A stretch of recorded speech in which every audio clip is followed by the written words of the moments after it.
I know it feels like we just released an episode talking about how we were just coming back from a break. We had another little short week break, and it's just good to be back.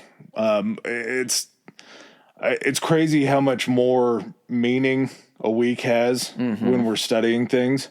I went to the F1 race in Austin, so I was in fucking heaven, man. Yeah, you didn't have to worry about that. Yeah, if there's anybody listening here that was also at the race, you could have seen me. There were a lot of, there was 400,000 people there. Huh? Yeah, during, the final race. How many does the stand seat? Does the stand seat? It's a 3.5 mile track. Yeah. There are sections of stands all over. You got 3.5 miles of places to put stands. Then there's a general admission where people were just standing inside the gates, of course, but on hills. And it was amazing though. How long did it take you to get to your seats? No joke, from parking the car. Okay, so when we hit traffic to get into the parking spot, a solid 45 minutes from the time the car parked to get to our seats, probably another solid 45 minutes to an hour. We were a mile plus out, but it was cool. All right. You know what else is cool? Dragons. White Walkers. Mm-hmm. I'm not going to say incest, but that's a part of this too, I hear. There is going to be a lot of that today, my man, because we're talking the history of Westeros. Also kind of the overarching history of the Game of Thrones universe. Disclaimer, I'm going off of a combination of both the books, but then also trying to go back and remember exactly what was different about the books and the shows. Mm-hmm. And so this is going to be kind of a conglomeration of that information, but I'm going to try to make it entertaining as possible. You've walked this line 2 other times before. Yes, but there's also going to be a lot of House of the Dragon. We're going to be talking about the Dance of Dragons. So that's going to go ahead and cover everything that happens. So again, spoiler alert, if you don't want to know what happens and you want to wait for HBO Max or whatever that they're calling themselves now, hold off on this one for a bit. Probably not going to go too deep into the actual Game of Thrones series because that's one that's more readily has been out. And if you haven't watched it, chances are you might not watch it. So I'm just going to go ahead and sum it up for you. I don't want to hear spoilers. I don't want to hear anything like that. If you're listening to this episode, you're interested enough to where if you haven't seen House of the Dragon yet or you haven't seen Game of Thrones, I think you've had enough time. Oh, no, but House of the Dragon has not covered the entire Dance of Dragons. There's a next season. So I'm going to be covering what I think will be covered, what the actual, story covers in the next season that hasn't been released. So we're going to get a look ahead. Chris's opinion look ahead? Depending on how they adapt it. Oh, this is going to be a special episode. And it's good shit, too. So I'm going to try to make it as entertaining as possible for everyone. I don't think that's going to be a problem. So if I've done a few of these fictional histories before. I'm going to take you soup to nuts throughout the entire thing. And got anything before we start? Did I do a fictional history when I did WWF? No, because those are events that have actually transpired. But it was wrestling. Correct. But it's not fiction in the sense of it's tangible. You can reach out and touch it. It happened. You watched it. Yeah. This is something created out of the mind of a person. You could touch Peter Dinklage like you could touch Andre the Giant. I know you love Pete Ink. I do. Yeah. Big fan. Yep.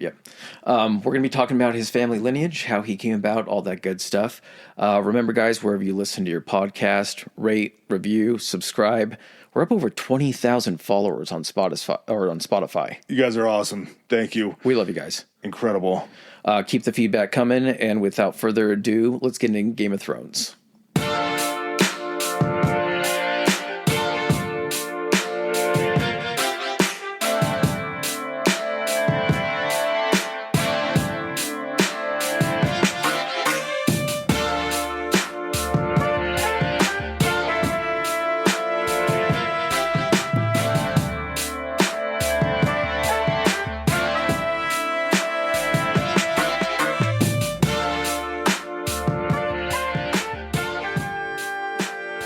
That would have been the best time to have the rights to that song. The da-na-na-na-na-na-na. Oh, yeah, you never watched it, so. Yeah, I don't know if I've heard it. It's had to have been on a commercial. I love this, too, because I get to just, give you all this information for the first time. The first two, I certainly had some background and some understanding in. Had seen the movies, most of the movies. The first movie, I think, for Harry Potter. But I had a little bit of book buildup. And then you asked me about fucking Jar Jar Binks during the Star Wars episode. Oh, yeah, this is the third one, huh?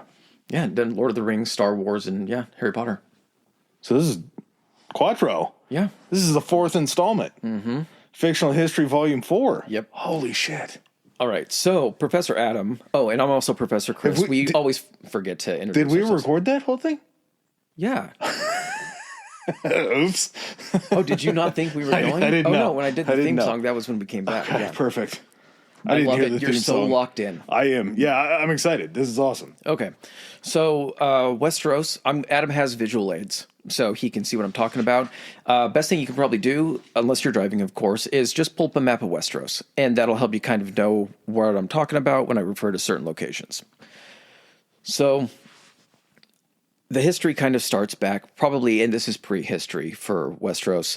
Westeros was inhabited by what are called the Children of the Forest. They're kind of like little nature sprites. They basically are smaller. They're probably like, I don't know, 3 foot, 3.5 feet. They dress in stuff gathered from nature. They don't look like people. Their skin is kind of like plant-like or bark-like. And they have this magical symbiotic relationship with the land. Can you paint me a picture of the land we're talking about? This is the land itself, Westeros. It's kind of based off of England. Okay. Because this is also kind of, lush medieval, greenery. all that kind of stuff. Exactly. Okay. And it is an island, so it's probably green most of the time. Here's the thing. It's the size of South America. Oh, it's okay. not the That's size. big. So this will explain distances and time frames Gotcha. and everything. So kind of the same structure as England. You have the north, which is kind of Scotland, and everything's the top half. But then you also have a climate that goes all the way down to something like, Chile or places like that. So it gets the full swath of the seasons and everything. So most of the story is going to take place on Westeros itself, but part of it is going to actually take us over to its neighboring country to the east, Essos. And that's actually a much larger country. So we have the Children of the Forest, and then also Westeros is inhabited by giants. Giants are probably 15 feet tall. There's not a ton of them. They kind of stay out of the way. The children and the giants kind of stay out of each other's way. There's not even enough between the giants and the children to fill one of the future 7 kingdoms. So it's very spread out. There's these little villages and everything, not very populous at all. Okay. It's a very wild place. There's still, untamed forests, things like that. And there's, within these areas of inhabitants, it's probably all traditional, very different from everybody else. Yeah, I mean, the Children of the Forest, a long period of time. This is prehistory. So these things are almost legend or myth to these people. The children worship what are called the old gods. A big reference point in Game of Thrones is saying, I swear it to the old gods and the new. New gods are going to come in. There's going to be some religious fighting, a la every other fucking place in history. So the children worship the old gods, and they carve faces on these things called weirwood trees. They're basically these big kind of aspen, like thicker than it, think of an oak tree if it looked like an aspen. The leaves are bright red, though, at all times. And the sap is like a red color, so it looks like blood. So these faces that they carve in the trees are the faces of the old gods, so they can see out into the world. And that's who, if you worship the old gods, you pray to, or you would do a wedding or something like that in front of a weirwood, or called a heart tree. Okay. Their tools and stuff like that, they have no iron, no steel, anything. They make everything out of what's called dragon glass. It's obsidian. Because dragons, fire, volcanic, all that good stuff. All their weapons, like their swords. They don't really have swords. Think of like a 3.5 foot person. It's more of like a dagger or like a knife. Okay. And they're not really fighting. They're not fighting with each other. They're not really fighting with the giants or anything. Dumb question. They have wheel, right? They have what? Wheels? Oh, I don't think so. No, dude, prehistory. No wheels, no people. There is no human on this continent yet. Fire. I would imagine they have fire. Okay. Yep. They have magic. That's kind of their connection with, and that's going to come into play. So like around 11,700 BC, and BC and AC. BC is before conquest, AC after conquest. The first men crossed the Arm of Dorne. So if you look at the map, you'll see that Dorne is the southernmost country. So where it's now water to its east coast, That actually used to be, that's a series of islands called the Stepstones. That used to be one giant landmass. So it was a land bridge that connected Essos, where, think of it, would be like a cradle of civilization for man. They start migrating across, crossing the Arm of Dorne, and basically come into conflict with the children. And there's this giant war that happens as more men pour in. The children, who aren't that numerous to begin with, realize that they're going to have a hard time defending themselves with the men that are already there, let alone if they just keep migrating over. So through some type of crazy nature magic, they use this thing called the Hammer of the Waters. And basically, the Hammer of the Waters is just this magical force that shatters the Arm of Dorne and sinks it the largest portion of it, and then basically just creates those little stepstone islands. This being so far in history, this isn't like naval or anything like that. So they were having to cross over by land. They've cut off the supply of men, basically. So these are called the first men. They're still losing because they're in the south. They end up getting pushed all the way back up to, if you look at that line about halfway up through the continent that separates the north from the rest of it, that's called the neck, obviously, because it's the narrowest point. And they try to do the Hammer of Waters on the neck to basically separate the north from the south. They're just going full isolationism. Yeah. It ends up not working as much, and it basically turns the neck just into this series of swamps and bogs. So it's just this huge marshy area. So at least that makes it harder for the first men to actually get through to them. They have a little bit of breathing room there. Ends up being a 500-year war. And then finally, they're just like, all right, enough. First men are tired of fighting. They think that they can go ahead and end up winning, but at what cost? Again, they're not just having people come over from Essos anymore. Yeah. And the children are like, yeah, stop fucking killing us. So they end up creating this thing called the Pact. And the Pact is made on this island called the God's Eye. And if you refer to the map, see right where I have Tully written? Yes. Okay. Oh, right in the middle of that. Yep, right in the body middle. of water. Yep. Of the God's Eye Lake, and then they call that's called the Isle of Faces. The reason it's called the Isle of Faces is this is where the representatives of the children and the first men meet.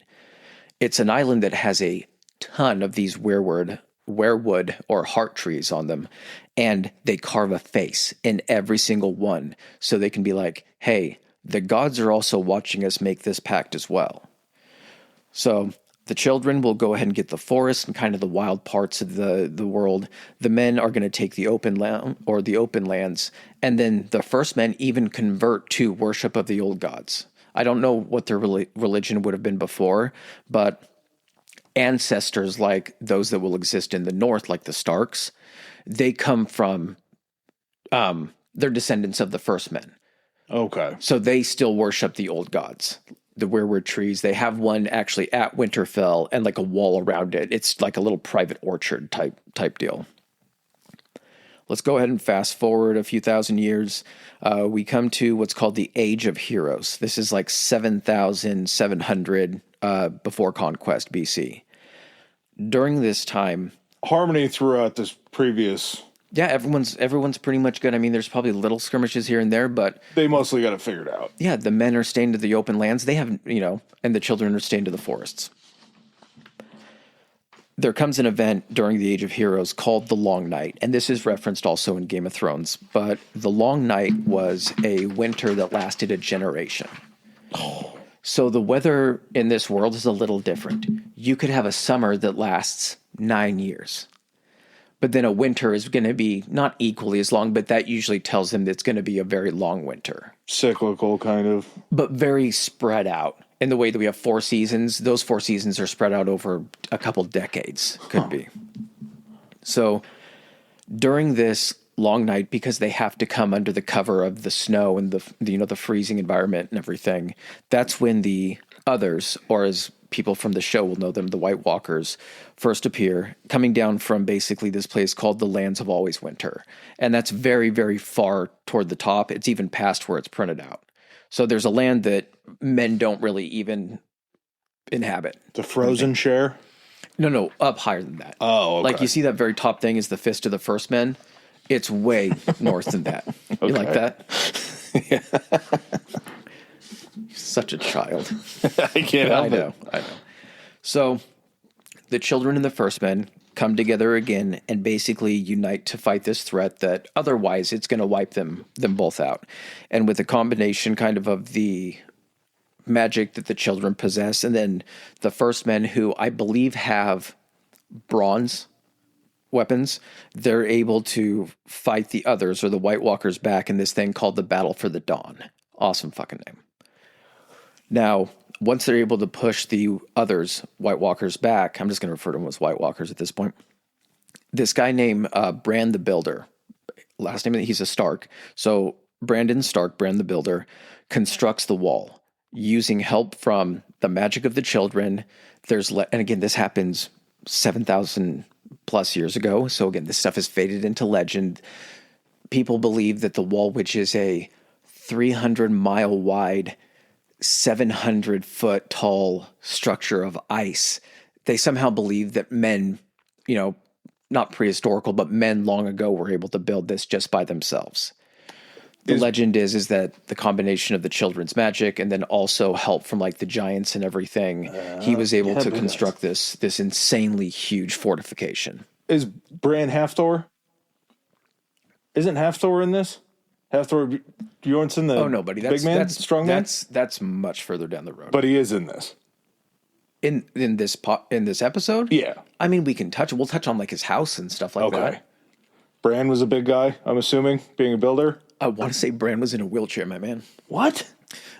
I'm not confusing that with Bran from the actual show, the younger guy, but I do want to say that Bran the Builder was didn't have use of his legs. Can you look that up for me while I'm going with this? Yeah. I could be completely wrong. That could be something I misread. I doubt it. So the Night's Watch is created as this I'm trying to think of how to describe it.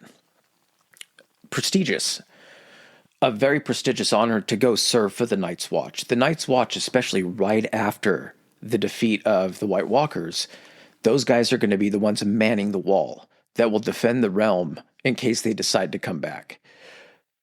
It's an honor to actually join it. You're taking vows that have you give up any rights to lands. You'll hold no lands. You'll father no children, yada, yada, yada. And you're giving your life to the Watch. So a lot of sons that are third and fourth sons that aren't going to, be heirs to their family lands, whatnot, will go up there and join. It's kind of a thing where you have like knights, what you would consider knights and everything, but it's not Night's Watch. It's like nighttime. Yeah, it almost parallels what King's children used to do when they didn't have a claim to the throne. Mm-hmm. You would go try to make your way in the lands. It doesn't sound like they're over conquering things, but you're almost showing your worth in a military way. Yeah. So you're correct. Bran Stark paralyzed from the waist down after being pushed from a tower by Jaime Lannister. That's the Bran from the show. You got to put Bran the Builder. Yeah. The name Bran the Builder refers to a legendary Stark ancestor who built Winterfell on the wall. Bran Stark is later called Bran the Broken due to paralysis. I think that might still be Bran. You know what? That's probably what I got confused about. I just remember I saw images and he's like, maybe he's just sitting in a chair. I don't know. All right. So the Night's Watch are given this land to the south of the wall called the Gift. And it's basically so they can have sustenance. Because again, this is a larger order. Mm-hmm. They end up building 18 castles along the wall and basically have them like fully manned. So they have to have this large swath of land where they can, agriculture, things like that, where they can actually support themselves. They do not get involved in the politics or the fighting or anything like that of the kingdom. They are their own separate thing. That's kind of perfect. Mm-hmm. They don't get away from everything else. Yeah. So between 7,700 and 5,700 before conquest, the first men start creating these smaller kingdoms. You know how that works. Smaller kingdoms, end up fighting with each other until they get consolidated into larger kingdoms. And Bran Stark also builds Winterfell. Over time, he ends up becoming the king in the north. the north is very, very spread out. It's huge, as you can tell by the map. Yeah. It's also the most sparsely populated because not only is it so spread out, the weather's not the best. It's cold there pretty much all the time, cold and wet. It's called Winterfell. So, yeah. And there's not a huge incentive for one person to rule over all of it, but over time through conflicts and everything, that's when kind of the Starks end up becoming the kings in the north. This guy named Garth Greenhand builds this place called Highgarden. Highgarden is located in what's called the Reach. It's the breadbasket of the Seven Kingdoms of the realm. If you look down, it's where I have Tyrell written. Ah, yes. So he creates Highgarden and creates House Gardener. This guy named Lan the Clever, and this is why it's also known as the Age of Heroes, is there's all these people whose names are still known or whose families still rule certain places. This guy named Lan the Clever ends up tricking this, royal house called House Casterly out of their fortress called Casterly Rock, and then out of their seat of power, which happens to occupy, they're the richest nation in Westeros because they have gold mines.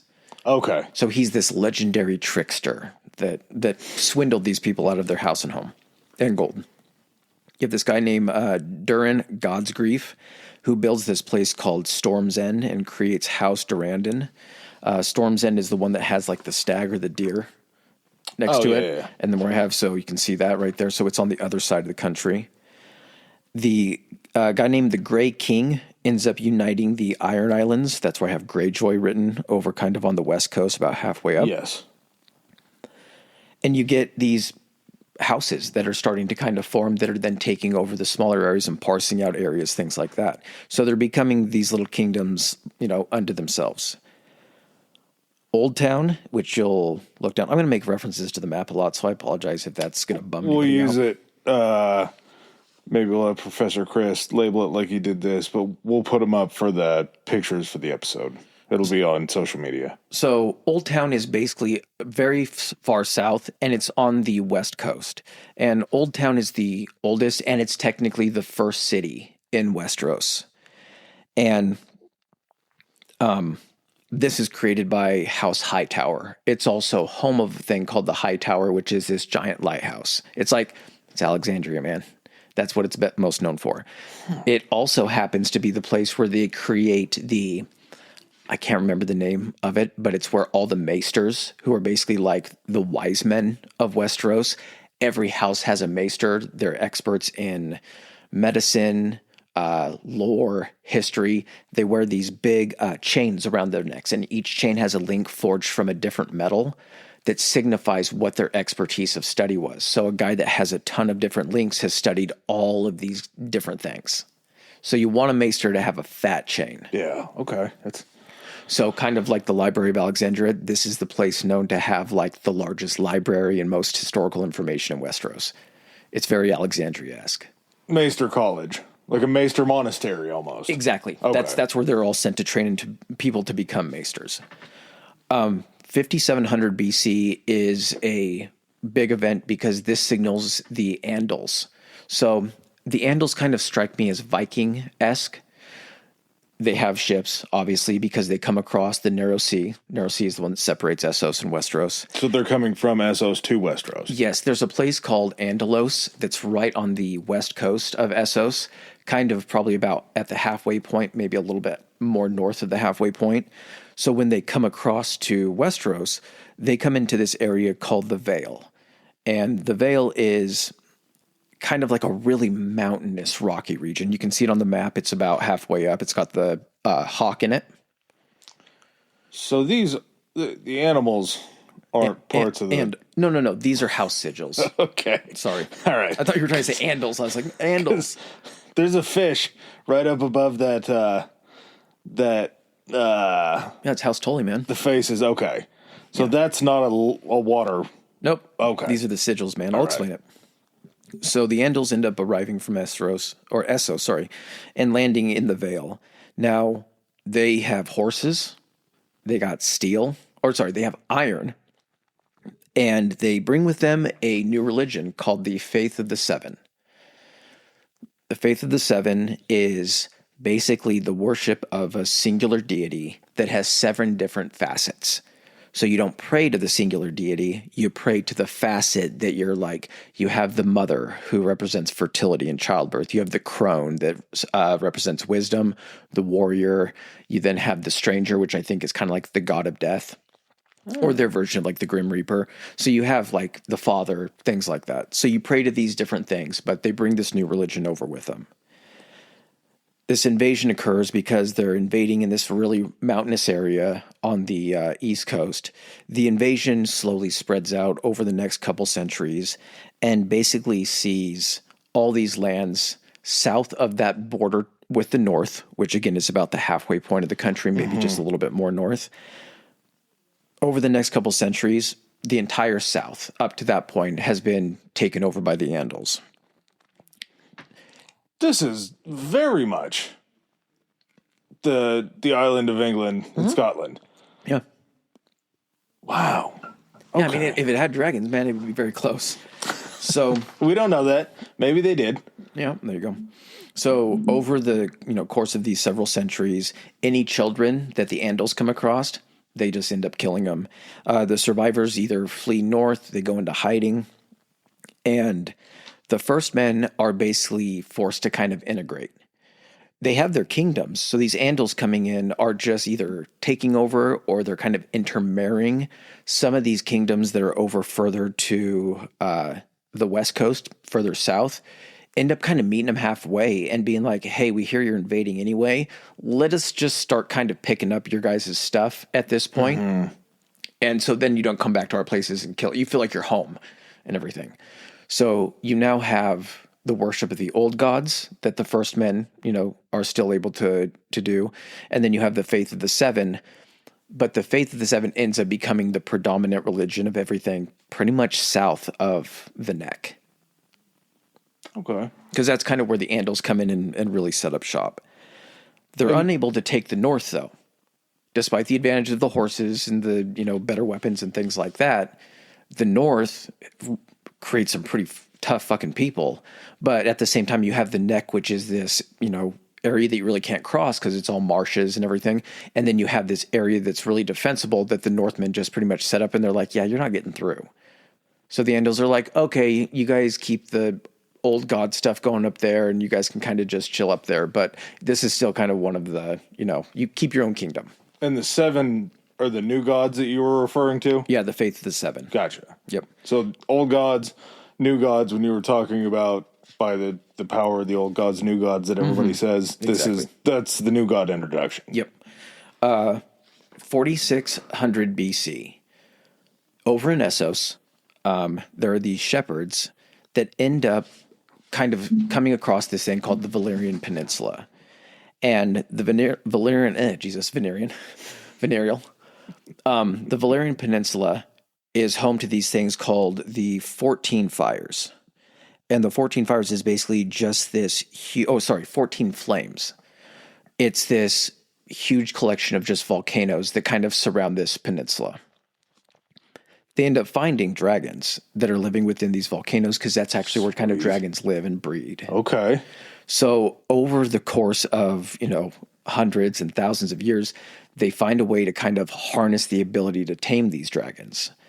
And as soon as that happens, everything just starts advancing. They're able to kind of harness, they start to learn these magics and things like that, and they kind of just conquer Essos for the most part. You got dragons. No one can really stand against you. So these shepherds go over the course of a few thousand years from herding sheep or whatever it is to riding dragons.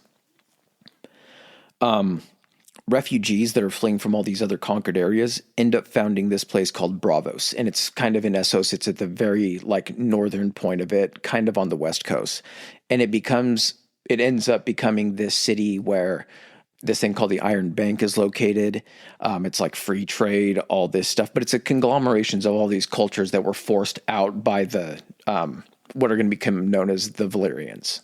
So are they coming in from the lands where the Andals came from when they were going into Westeros? So if you're thinking about it, you have the Valyrian Peninsula, which is, if you pull up it's almost straight south. I know. It's almost very straight south, but it's also not directly on the west coast of Essos. It's many, many, many miles in. But then they just kind of conquered up like this. And so they move their way up north and then kind of also to the west. So all those places that are getting conquered, you have a lot of displaced people that are moving over and founding Bravos.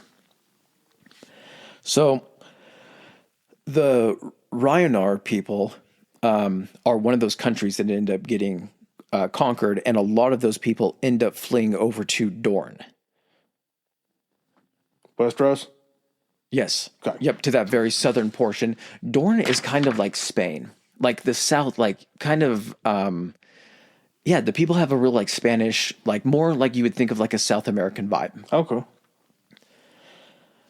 As they are taking over Essos and they have this huge empire, it's very advanced. Kind of in the way you think of like the Legend of Atlantis. Yeah. Kind of maybe not so much technology wise, but more of like a magic sense. I mean, like you said, they have dragons. So they're breeding these dragons. There are all these families. I think there's like 40 main dragon lord families. 40 families that have control of these dragons? The 40 main families. Their empire is called the Valerian Freehold, but the Valerian Peninsula and where Valyria itself is at kind of the very tip of the south of that peninsula. Mm-hmm. That's kind of their main seat of power in this most advanced city and everything. So jumping back over to Westeros, in 4000 before conquest, the Andals finally make their way to the Iron Islands and conquer them. They were busy kind of setting up shop that entire time on the mainland, so they finally end up getting over there. We're going to jump way ahead. 3,800 years to be exact. So in 200 BC, Valyria ends up taking a place called Dragonstone. Now, Dragonstone is an island that is basically in Westeros. And they're using it as, the reason they set this up is even though it's very far away, they want to establish trade and things like that. They're also looking at some point to be like, oh yeah, we'll get to you after we've conquered all of Essos. We'll come over for you guys next. So, yeah, if you're looking at the map, you see where King's Landing is. Mm-hmm. Dragonstone is an island that's at the mouth of this thing called Blackwater Bay. So it kind of even controls like the entry into this bay for Westeros. It's essentially Westeros. Like longitude and latitude, it's within even certain points of Westeros that stretch out into the narrow sea. So in like 114 BC, this member of a family called the Targaryens, they're one of the 40 Dragon Lord families. Her name is Daenerys the Dreamer. She has this premonition that foresees this giant calamity that's going to happen to Valyria. She tells her father. He gets the family together. They bring all their a bunch of their vassal houses with us. And then he's like, hey, we're actually going to go ahead and occupy Dragonstone. We'll serve as the family as kind of the stewards of Dragonstone. It's probably a shit detail to the people of Valyria because it's so far away. Yeah. And so no one really objects. And then there's also this talk that like the family had been disgraced. And so there wasn't a lot of people being like, oh no, don't go. But they end up getting out and moving to Dragonstone. And I want to say it's 114 BC. 12 years later, this thing called the Doom of Valyria happens.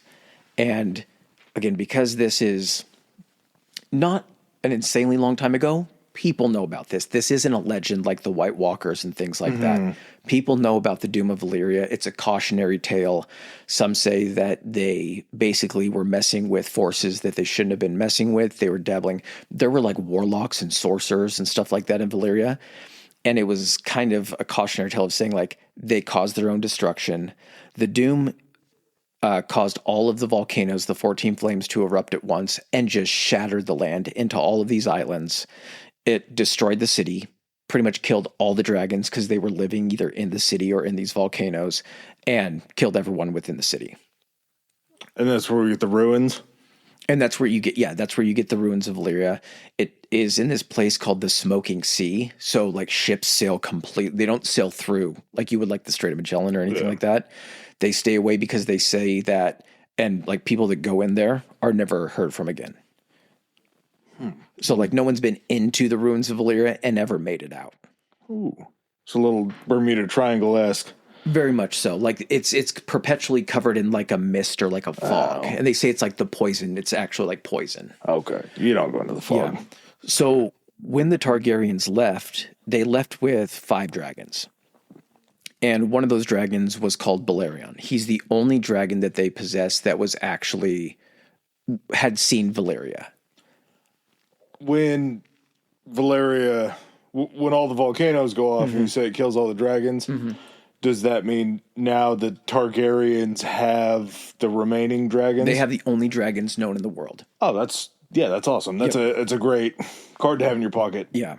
So the 5 that come over, Balerion is the only one that survives, up until the conquest. By that point, though, they're experts at breeding these things, so they've created and hashed more dragons.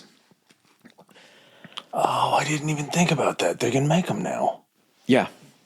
There's also, so the Valyrians also have steel, and there's not very much of it, but there's a bunch of swords that kind of exist, not a bunch, but a few swords that exist throughout Westeros that are made of Valyrian steel. They're almost kept as like family heirlooms.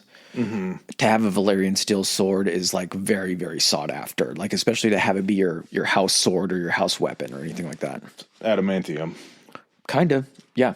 It's super tough, and it never loses its edge once it's honed to it like a blade.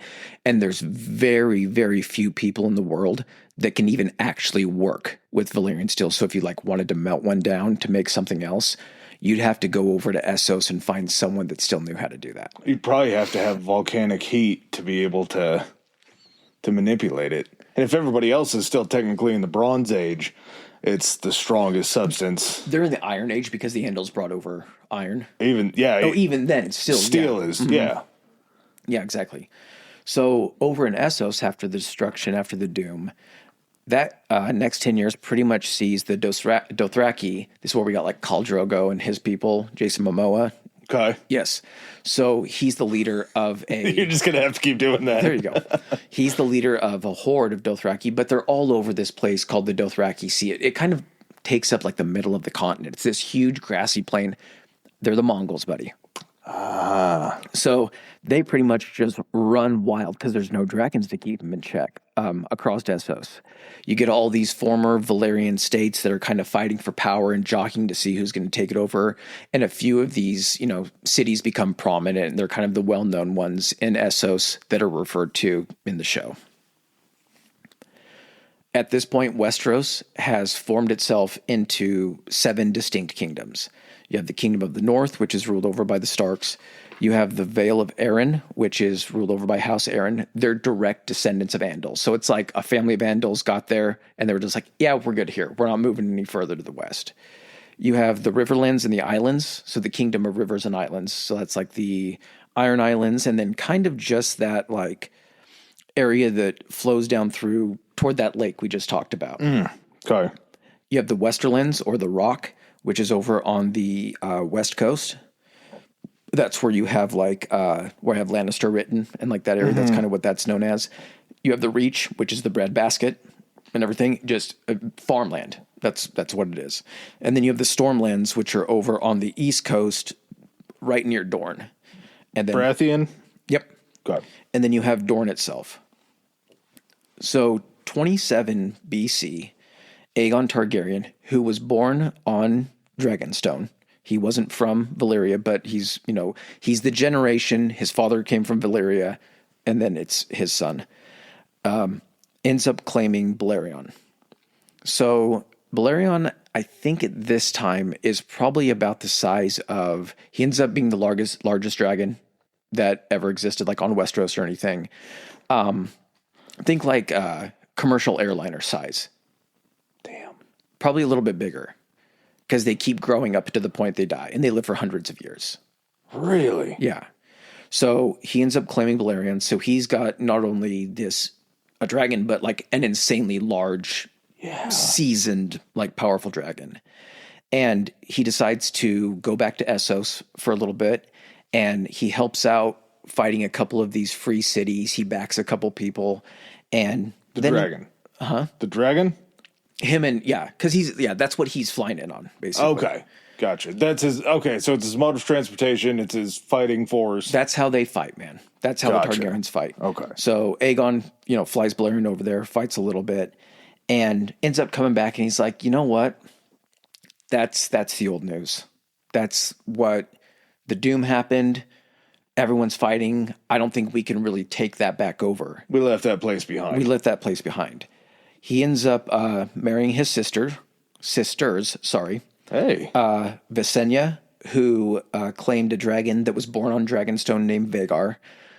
Vhagar is the largest dragon in the show House of the Dragon. So this thing was born not in Valyria. It's very old by the time of the show, but because it's the largest one, it's the most powerful. And then his other sister, Rhaenys, who rides a dragon called Meraxes. They're both born in Dragonstone. Balerion is born back in Valyria. Okay, so Aegon and his two sister wives now, all born on Dragonstone. Yeah, but as far as the dragons go, though, Balerion was the only dragon that they have at that time that was from Valyria. Gotcha. It doesn't really matter. I'm just explaining from age. Yeah, it doesn't make him like more. He's just a big fucking. Well, he's probably seen some shit if he was back around the volcanoes. True. And done all that. So they kind of take little scouting trips over to Westeros, just to kind of find out, who's kind of fighting with who, what's the strength of these kingdoms. They don't, I believe, ride their dragons over there because a lot of these places don't know that or have never seen a dragon. Cause mass panic. But he's doing research at this point, and he's like, we're going west.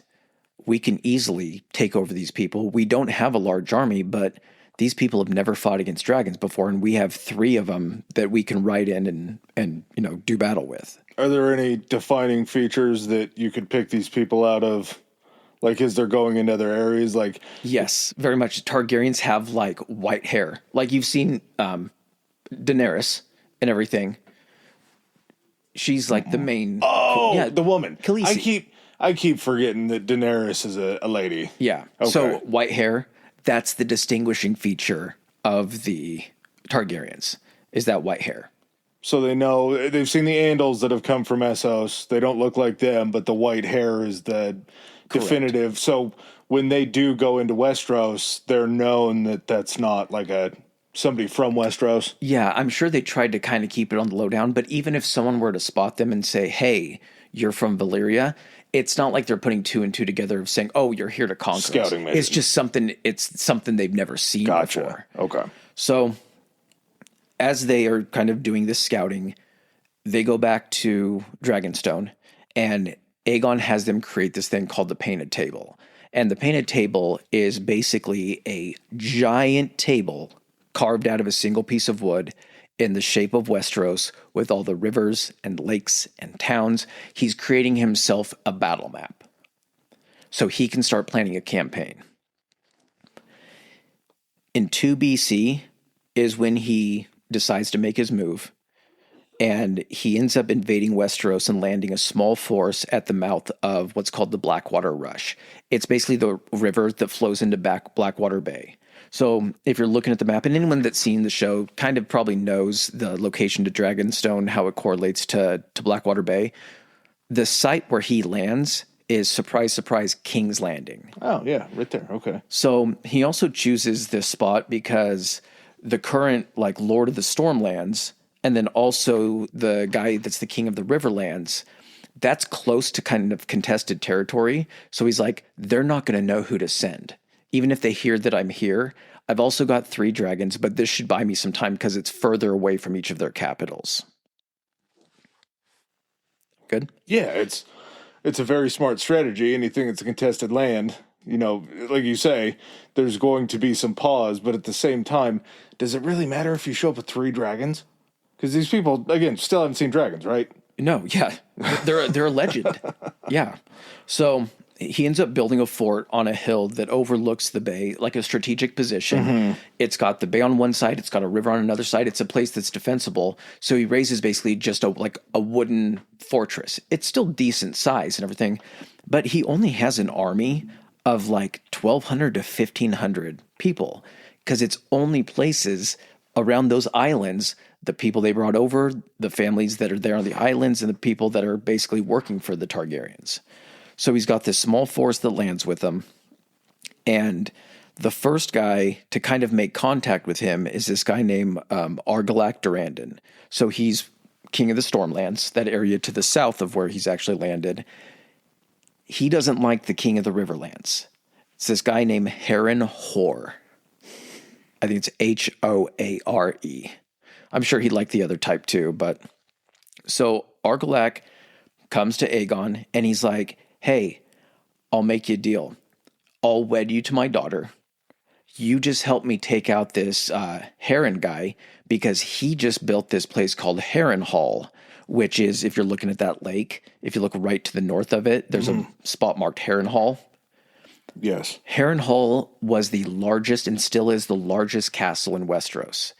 It's also a ruin, a melted ruin. And because this castle was so huge, it's also like, that's where the, king of the Riverlands, Island Rivers, lives. It's a very, very rich area, a lot of taxes, things like that. But Argilac is looking at this and thinking, you don't just build a castle like that if you're content with just ruling over the Riverlands. So he's starting to feel the pressure. So he goes to Aegon, hey, marry my daughter. Aegon's like, see these two back here, the ones with the white hair? Those are my two sweet pieces of ass that are my sisters. All the pictures it shows of them, they're a good-looking throuple. So he's like, yeah, go ahead and marry my daughter. And he's like, I'm not going to do that. What I will do is I got my boy over here, my rumored half-bastard brother named Orys Baratheon. He's like, he's also my BFF, and she can actually marry him. You'll be in good with me. And those lands that you also offered me kind of around where I landed, I'm going to need more land than that. And Argilac is like, fuck you. No. So Argilac is known, I believe, as Argilac the Arrogant. See how that name's pretty on the nose? Yeah. So the envoy that he sends, because Aegon's not sitting here having this conversation with Argilac in person. The envoy that comes back with his counteroffer of Merry and Orys and more lands being handed over, Argilac cuts off his hands, sends them back to Aegon, is like, these are the only hands that you're going to get from me. Like, catch these hands. So at that point, Aegon's like, all right, so has a council with his sister wives, his banners, which are his bannermen, the ones he can call to go to war with him, and sends out just a ton of ravens. And ravens are basically the messenger pigeons of Westeros. They can just fly much further because they're larger. So like when they say a raven arrived or send a raven, it means send a message or a message has arrived. Sends them out to the 7 kingdoms and is like, here's what's up. I'm Aegon Targaryen. There's going to be one king of Westeros, and it's going to be me. Anyone that wants to bend the knee gets to keep their titles. Aside from being king, they get to be lord. Keeps their titles and keeps their land. I know I'm new here, but I have a very empty head right now, and I would like a crown. Yes. So at this time when he sends out these letters, the ruling families are in the north. It's the Starks, so they pretty much rule there the entire time. The Vale is still the Arryns.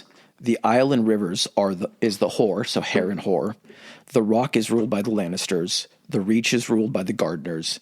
The Stormlands by the Durandons. And Dorne by a family called the Martells, which I believe that country Ryon or whatever it was in Essos. Oh, yeah. They're a family that came over from there, so they're ruling Dorne. The kind of the first place that Aegon decides to go, is he goes to himself, Aegon, he goes to Harrenhal. He's been hearing this thing hyped up by Argilac about how it's this huge fortress. So he takes part of his forces and marches up there with his dragon. He meets Harren at the gates and comes out, and he's like, here's the deal, man. You can bend the knee. You can keep your castle. You keep your lands. You keep your title. You're not a king anymore. Or you and your sons are going to be dead by morning. Your line is going to end here. And Harren is just like, have you seen these walls? And the walls are like 50 feet high. Like, this castle is insane. It's got 5 huge towers. Doesn't matter if you can fly. He's like, 1 million men couldn't take this castle. And Aegon is just like, yeah, but my dragon flies. He's like, yeah, but stone doesn't burn. And so he ends up spitting on the ground at Aegon's feet and walking back in his castle. So that night, the guards are just fucking watching because they've all seen the dragon. Yeah. They're just looking out for this thing.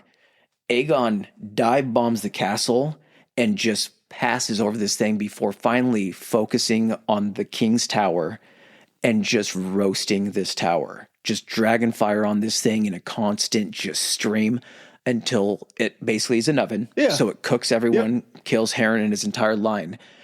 But it melts the stone to where like 2 or 3 of these towers look like fucking candles. To where like the stone is rolling down the side of it and then it cools. Oh, so you're probably not getting out. Oh, no. You're he just sealed inside there forever. Decimates this entire castle. In fact, after that happens, and I think they said the last stone that was laid in the castle was laid at like the same time that Aegon had landed on the continent. So he had just finished it too. The castle becomes this rumored cursed place because any family that is given Harrenhal and the lands around it, the family just mysteriously dies out and the line ends. So because Harren had pretty much subjugated all the people in the Riverlands, the River Lords under this guy named Tully, I can't remember his name. It wasn't Blanchard. It might have been Edmure. Tully ends up being one of the houses that rises in revolt against Harren and pretty much backs Aegon and kind of comes with him to besiege this fortress, which doesn't end up needing to happen because the dragon just roasts it. Backs Aegon or rides on his coattails? Both. He was willing to fight. He didn't know that the dragon could do this. Yeah. No one, again, they knew the legends of dragons bigger than fire, but to see this thing melt a castle is something else entirely. Get in line. He probably also sees that and he's like, man, am I glad I called that guy. Yeah. Yes. And then he sits down like Steve Buscemi and puts on the lipstick like in Billy Madison. So because before this happens, Tully ends up coming back in Aegon and he's like, you're the new Lord of the Riverlands. So works out well for the Tullys, and that's why I've written down because that's the family that controls the Riverlands. Okay. Or Orys Baratheon, again, that's his right-hand man. That's his rumored half bastard brother. One that he tried to get married off. Yeah, he's trying to hook his boy up. He's like, I got my 2 wives, man. Let me get you set up. He ends up going down to take on Argilac Durrandon, Argilac the Arrogant, down in Storm's End. And there ends up being this battle. He, I think, has with him one of the sisters and her dragon. And as he's marching down, there's this thing, it's the battle, it's called like the Last Storm. And Argilac has heard through Raven what happened at Harrenhal. And he's like, all of his advisors are like, lock yourself in the castle. We can try to wait out here. He's like, I'm not going to get roasted alive in my own castle. I'll go meet him on the field of battle because at this point, no one's ever seen a dragon on the field of battle. Who knows how effective they are? At least we can shoot at it. We can probably bring it down, whatever. The castle feels like the worst place you would want to go. Yeah. But I mean, again, it's fear. Yeah. So he ends up marching out to meet them. And because of, I can't remember if it was Rhaenys or Visenya, she has her dragon. She's just doing recon flights. So she ends up spotting them. They don't spot her. She comes back to Orys and she's like, he's marching with this many men. He's marching this direction, yada, yada, yada. He's like, perfect. We're going to set up on this hill. They outnumber us, I think 2-1, maybe a little bit more, but we have the strategic position. Argilac ends up coming out to meet them in battle. A storm happens, which is why it's called the Last Storm. Conditions aren't great, but they also have a bunch of cavalry. They have knights and everything. They end up charging into the Targaryen lines. They're holding off like 3 consecutive charges. All of a sudden, like the line starts to break and they smash them in the middle and it opens up this huge gap. But in the gap is the dragon and the rider and just roasts everyone in front of her and basically just changes the momentum. Again, these guys have never seen a dragon. This happens to their strongest vanguard force. Everyone just is like, it's chaos. So Orys ends up meeting Argilac in single combat. It's one of the things, everyone circles up and ends up beating him and then ends up killing him and he's like, okay, time to go, take the castle, goes to Storm's End. And the guy's daughter, Argilac's daughter, locks up the castle and is like, no, you ain't getting in here. The dragon's there. All the guys in the fort probably have also heard what happened to Harrenhal. And that night, kidnap the now queen of this place, tie her up, strip her naked, and deliver her to Orys in his tent. And smart move. Yeah. And so he ends up covering her up with his cloak, sits down at the table with her, and he's like, look, I'll make you a deal. We have this, and I know that you probably want to live. So, real sweetheart of a deal, I'll go ahead and keep the castle and also the sigil of your father in memory. It's a stag, a black stag on a field of yellow. He's like, I'll even keep that when I create House Baratheon. And you don't have to leave your home. You can be my lady. So in most situations, she would have been sold off to another royal, had to go live somewhere else. I mean, I know the guy just killed her dad, but it's a pretty good deal. You get to stay in the house. You get to be basically the queen of that place, or the lady, because the only king and queen are Aegon and his sisters. And you get some Targaryen D on the side. And so, yeah, she ends up accepting the deal, and now you have House Baratheon, Lord of the Stormlands, is basically what Baratheon becomes. In 1 BC, a guy named Mern Gardner, who's the king at that point of the Reach, and Loren Lannister, who is the king of the Rock or the Westerlands, have heard what's happened. They fielded the largest army. I think it's 60,000 men. So you got the richest kingdom, supported by the kingdom that's the most populous. No one's ever fielded an army this large at this point. And, I mean, it's 60,000, I want to say, against 10,000 on the Targaryen side. That's the guys they brought over. That's the guys from the Stormland that they've now conscripted. And that's the guys from the Riverland that are now loyal to House Targaryen.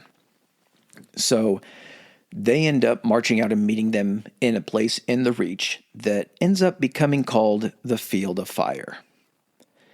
And the Lannister... It's also foreboding. Oh, yeah. Well, I mean, it doesn't get its name until after the fact, but you get the Gardeners and the Lannisters. They said the armor was so powerful, it was an iron fist that could crush through anything. So you get Iron Fist versus Dragon at this point. Now, this was the first and only time that Aegon ever fielded all three dragons in the same battle. Because, again, these things can be killed. They're not invincible. They could take a shot right in the exact spot that it needs to, could be blinded. One of the riders could get shot. So it's still a risk for his line to do this. But it's an insanely large force that they're going up against. Do we got time for a real dumb question? Yeah, of course. Does it ever explain how the dragons make the fire?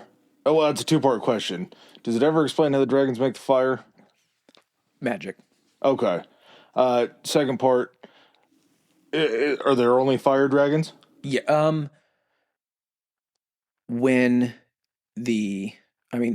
It's spoiler if you didn't watch it.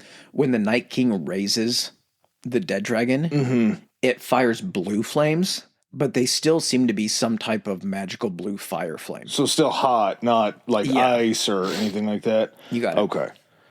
So instead of attacking the troops directly, as soon as this battle starts, the Targaryens fly in and just set this dry wheat field on fire. Yeah, it's the breadbasket. Yeah, and you're surrounding all of these soldiers in basically just an inferno. 4,000 soldiers die on the Gardner and Lannister side. King Mern Gardner is one of them. King Loren Lannister ends up surviving, bending the knee. And because he bent the knee, he gets to maintain even though he fought against him, he's like, I'll make you Lord Paramount of the West, and you get to still rule the Rock and everything. Because he's also smart enough to know, he's like, I still have to keep structures in place here. I'm just getting the tax money. The money's going to be sent to me, and all these people are going to be my subjects. I can't destroy and just rule over ash. We melted the Iron Fist. That's not a threat anymore. Now I need to start making some money off this land. Exactly.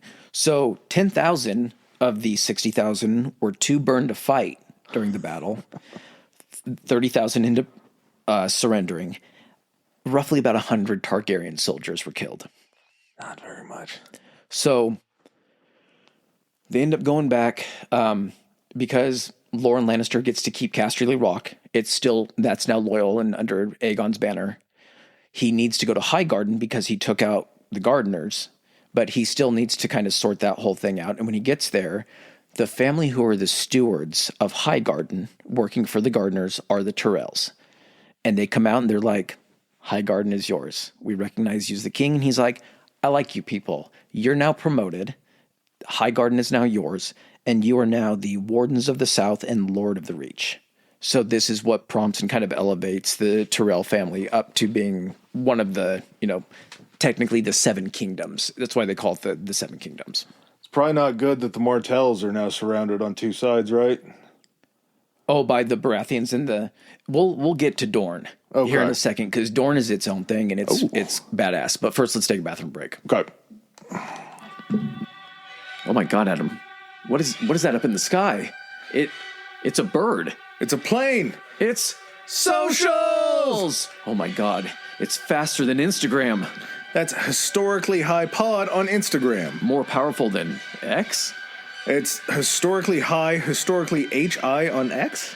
Able to leap tall threads in a single bound. Back to historically high pod on Threads. And, I guess there's still Gmail, right? We got that too. That is historically high podcast at gmail.com. All right, guys, back to the show.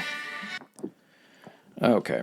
So we get the North getting in on the action now. They haven't really been messed with at this point or anything. So the North ends up gathering up all of its, and it also takes a long time for the North to gather up all its banners because it's so spread out.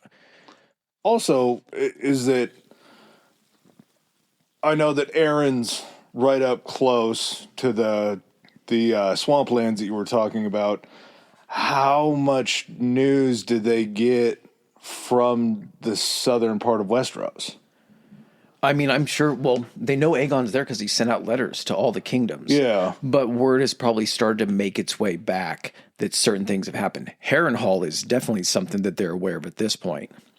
And but like the Reach, they probably are still a little in the dark about. Probably a little bit, but they don't know what happened after Harrenhal. Yeah. They didn't know if they were moving north or what they were doing. Because, they moved a pretty significant distance south after Harrenhal. Absolutely. And that's kind of where they're... And also, when you're looking at resources and places that you're going to try to capture first, you're looking at the places that are going to give you something. You just took over Casterly Rock, so now you have the gold mines, or the Westerlands. You just took over the Reach, so now you can feed everybody. You're doing it in a strategic manner, and that's kind of why I really think, and I don't think it's explicitly said, that he comes over and kind of travels around a little bit. I think that's also one of the reasons that he knew where to go and kind of what to do and who to go after first. Okay. So the North ends up marching south and basically see what happened. They get to a point where they are across the river. I want to say the river might have been the Trident. It's like one of the main rivers where some pretty significant things happen.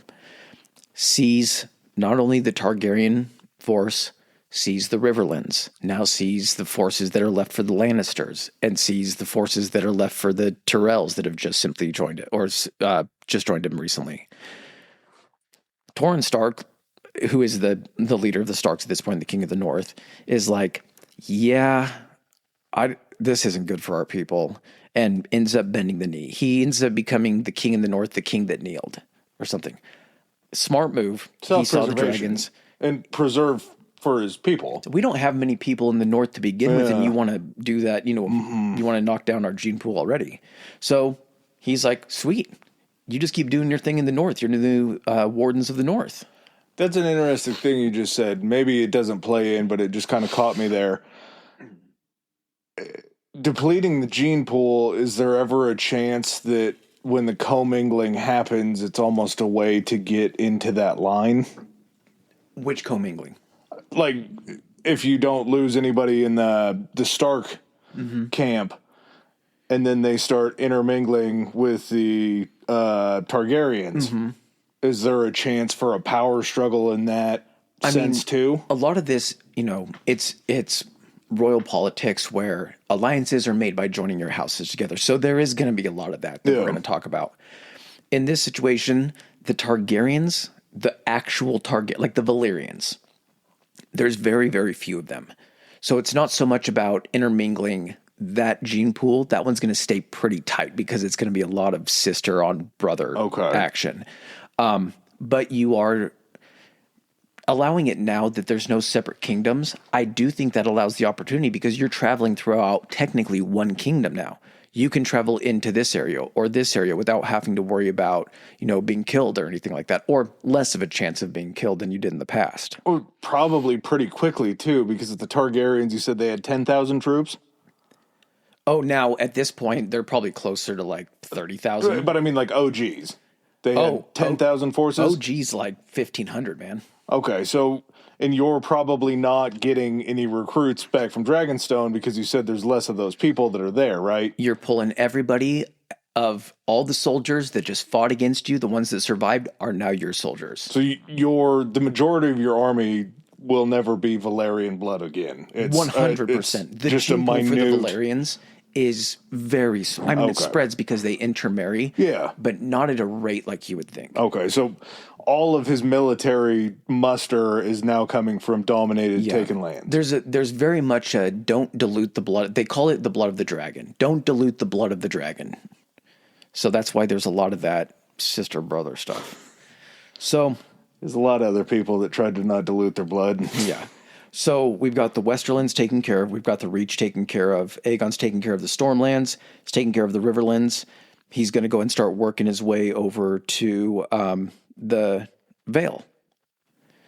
Now, I think this is around the same time frame as like the Starks and everything. I'm not sure the exact order, but this one isn't Aegon. This is actually Visenya. And the Vale is this huge mountainous region. They have this really badass like capital fort. There's not really a city. It's like a castle or a keep is what most of these places have. There's very few cities in Westeros. But they have one called the Eyrie. And it's this fortress castle that sits on this thing called the Giant's Lance. And it's like the edge of this mountain range. It's way high up. There's only one path to get to it. And it's really easy to defend. You have to get through this thing called the Bloody Gate, which is this fortress that's in a ravine, which is the only way to get into the Eyrie. Not that hard when you have dragons. No. So the Aarons, none of this is. The Aarons, it's a young kid. I think he might be somewhere between 8 to 10 years old, maybe 5 to 10. He's actually the king. His father had died. That's a bad sign. It happens, man. His mother is the regent, basically. Yeah. And so she's like, we don't got to worry about it. We're safe here. Targaryen army can't get to us. She comes out one day, and she comes out into the courtyard, and she sees a dragon there. And she sees Visenya sitting with her son on her lap. And the son... Huh? The king. Yeah. And the boy is just awestruck, and he's like asking her, he's like, oh my God, your hair and your dragon. He's asking her all these questions about the dragon. And the mom comes out and is like, doesn't audibly say it, but is like, I know what this is. This is a threat. And so the boy is like, can I go for a ride? And Visenya kind of looks at the mother, and there's kind of an exchange, a subtle exchange of saying like, you know why I'm here. He's not going to be king anymore. And so the mother's like, you're, I think they've had children at this point, like Aegon and his sister wives. She's like, I think, if you're a mother too, please don't hurt him. Is it safe for him to fly? She ends up taking him up to fly around the Eyrie on this dragon. In the meantime, the mother is getting the crown, basically. And when she comes back, she's like, here's the crown. He's the Aaron Stay is the wardens of the Vale and the lords of the Vale, but he's no longer a king. This kid does not give a shit. This kid just got to fly on a dragon. That was probably, he put that in the negotiations, like unlimited dragon flights. He just wanted to ride. He didn't know he was giving up his crown. Yeah, you can have this thing I don't care about, just more rides. Yeah, exactly. Put me on that guy's back. I want a punch card for 3 rides, usable at any time. One thing that Aegon did as well is any of the swords from the people that had died in these battles, he had his army collect the swords. And what he ends up doing is he takes them all back, gets them to King's Landing, and he's like, just send them back there. I'll deal with them here in a little bit. The swords. He takes a trip down to Old Town, which is, again, the oldest and first city in Westeros. The only places considered actual cities in Westeros, the North only has one. It's called White Harbor. What about Winterfell? Winterfell's not a city. It's the ancestral castle seat. It's got a little town called Wintertown built outside of it, but you wouldn't consider it a city. Okay. Lannisport, which is kind of near Casterly Rock for the Lannisters. Gulltown, King's Landing, Old Town, and then maybe there's one or two more, maybe not. River Run? It's Fortress. It's just the seat. It's technically the capital because it's the seat of the Tullys. So these fortresses aren't within their big cities. No. King's Landing has the keep, the Red Keep, within the city, but this is also a city that Aegon is just, if you're the capital of a nation, the city is just simply going to form around you. Okay. So Aegon goes to Old Town, and again, House Hightower is kind of running it, and the head maester there, not the head maester, the High Septum, who is basically the leader, head priest of the Faith of the Seven, is like, yeah, this guy's going to completely roast us. Throws open the gates and everything. He's like, welcome. He's like, actually, I want to crown you officially under the Faith of the Seven. Smart. And he's like, I name you Aegon the First, or Aegon first of his name, King of the Andals and the First Men, Lord of the Seven Kingdoms and Protector of the Realm, I think is kind of how it goes. And he's like, I give your rulership the blessing and everything. So he gets blessed up. And he's like, cool, everything good here. This place is all under Targaryen rule now. And he heads back to basically take that fort that he built. And he's like, this is going to be the new capital of the Seven Kingdoms. And again, King's Landing. What are we dealing with as far as like, we got jewels, we got gold, we got silver. What are the crowns made of? So the crown is the one that Aegon wears is made of Valyrian steel. Okay. Yeah. That makes sense. Yep. So he takes the area around King's Landing, a pretty decent portion, takes some away from the Riverlands and some away from the Stormlands. And he's like, this is going to be the Crownlands. This is basically what the Targaryens are going to rule over directly. It's what's going to, feed the city and everything. There's going to be a place there called the Kingswood that basically the king is the only one that can go hunting there or, with the king's permission. And uses his dragon, uses Balerion, and melts down the swords to make the Iron Throne. I had a feeling that's where it was going. Mm-hmm. Just the collecting of the iron was to build something sick. Yeah. So, yeah, they build the Iron Throne out of all. It's the swords of the conquered is basically what it is. I believe I've only seen the silhouette of this. Is it all swords? Yeah. Like it's not melted down into one solid cast. It's the swords sticking out of the back. Yep. And basically the swords are bent to make the seat and everything. They said that like kings would get cut on the swords. And like one king, I think, got like an infection from it and had to lose a couple fingers. I'm so happy you just said that because that was going to be my next question. Oh, yeah. So this is a very dangerous seat. And I mean, in more ways than one. And the way that it's designed too. So like in the books, it's enormous. It's much, much bigger. You have to like go up steps to get to it. Just the throne itself. It's scaled down quite a bit in the show.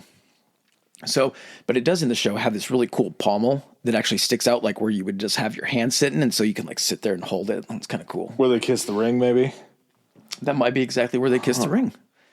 So he's got pretty much all of the kingdoms wrapped up except for Dorne. And he's like, I'm going to hold off on Dorne. I'm going to make sure everything here kind of gets underway. If I start focusing on Dorne too much, one of these other ones could rebel if my attention is kind of drawn away. Southernmost, that kind of makes sense. Yeah. So he ends up getting around, though, to the Iron Islands. Ends up making his way out there. He ends up conquering them again. And then one of the families there is the Greyjoys. He ends up promoting them because I think the other leader or the other ruler of the Iron... it was Harren Hoare. Because he was islands and rivers. So because he was dead, they had to select a new one. He's like, you guys pick your leader. They pick House Greyjoy, and then they're the Lord of the Iron Islands. And they have what looks to be a squid? The Kraken, baby. Is it? Yeah. That's they're not fun. good people, though. That's a good sigil. Mm-hmm. So the First Dornish War ends up occurring. Because finally, he's had enough time. Everything's kind of copacetic back home. He needs to turn his attention fully unite the seven kingdoms. He didn't come here just to conquer everything but one. So the Dornish have definitely heard about all of these battles, how the dragons work. So the Dornish just employ guerrilla tactics. If they hear dragons are coming, they empty the cities, they go into hiding, hit and run tactics on, supply trains and things like that. And during this war, Meraxes and Queen Rhaenys are killed. They're flying over a city, and I think basically what they call a ballista, giant crossbow, basically. They call it a scorpion. Nice. So it takes a scorpion bolt in the eye, just fucking pure luck. Oh. And the dragon falls out of the sky. She's still on it. She's dead. I'm assuming this is in the HBO series, right? Which series? No. They don't have that? No. Oh. So the HBO series takes place. I'm going to lead us up to that point, and then I'll also talk about a little bit because I can run through that pretty quick because most people are familiar. I don't have to hit every detail. House of the Dragon takes place like 100 years or more after Aegon's conquest. They haven't done a show of Aegon's conquest. That's always kind of been like in the works. So it's coming. I don't know. Because everything that you just described to me seems like cinematic brilliance. Oh, yeah. You could really, HBO could do some things with these battles. Correct. But this didn't have a series of novels out already. Game of Thrones already had, like, when they started, it already had like 3 or 4 books out. So they already had all that source material.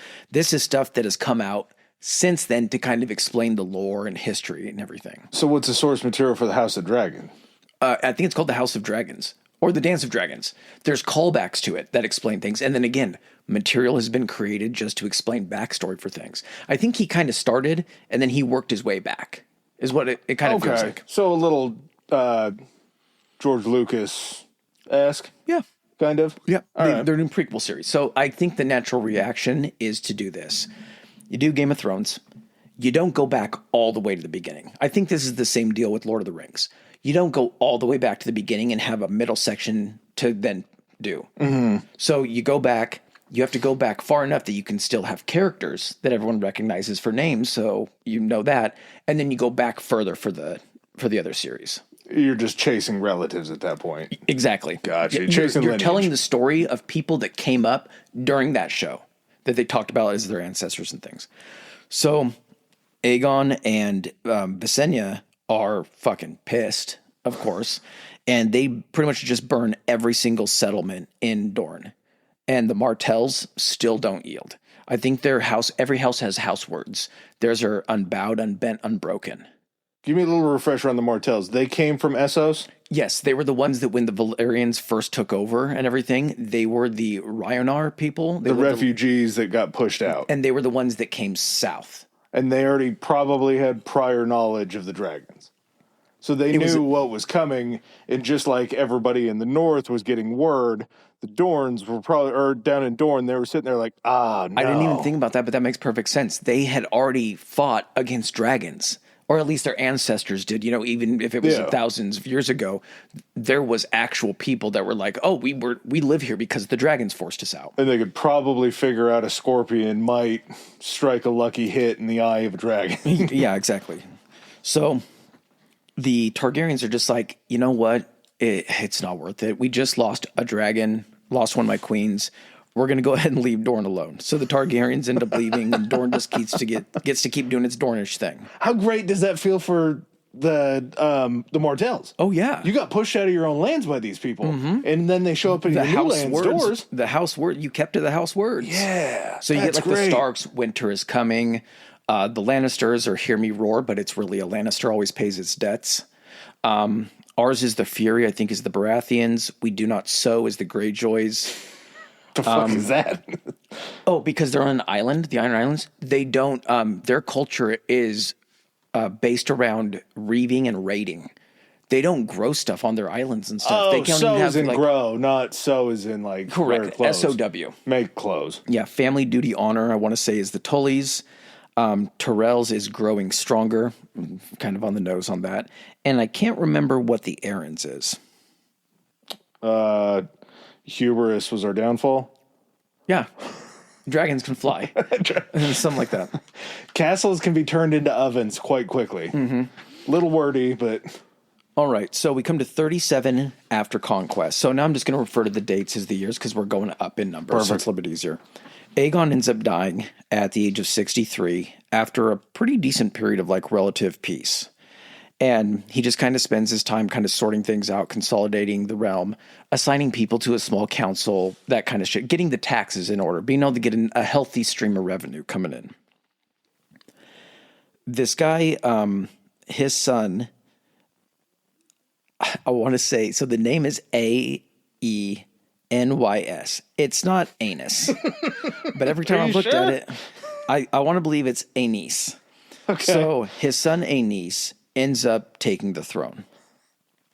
The Faith of the Seven have a military arm. So think of the Catholic Church in the Crusades. They kind of have a military arm called the Faith Militant. There's this big Faith Militant uprising because the Faith is like, hey, you guys are just fucking your brothers and sisters, and incest is kind of against this whole faith thing we got going on. And the Targaryens are like, well, it's kind of our thing. And so... Have you seen our women? Have you seen my sisters? I mean, I want to say some of them probably turned out a little weird. Also, HBO, Spartacus series, different things like that, they've never really shied away from showing dong. No. Is this a continuation into Game of Thrones? There's a lot of nudity. Give the people what they want, I say. Yeah, absolutely. Well, and if you're talking about such a savage prehistoric timeline, clothing and sex probably isn't. Think of at this time, we're in medieval Europe.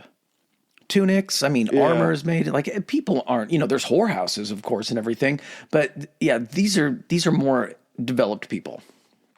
But religion doesn't frown upon a whole lot of sex besides with your family. Yep. That's kind of the crux of the issue.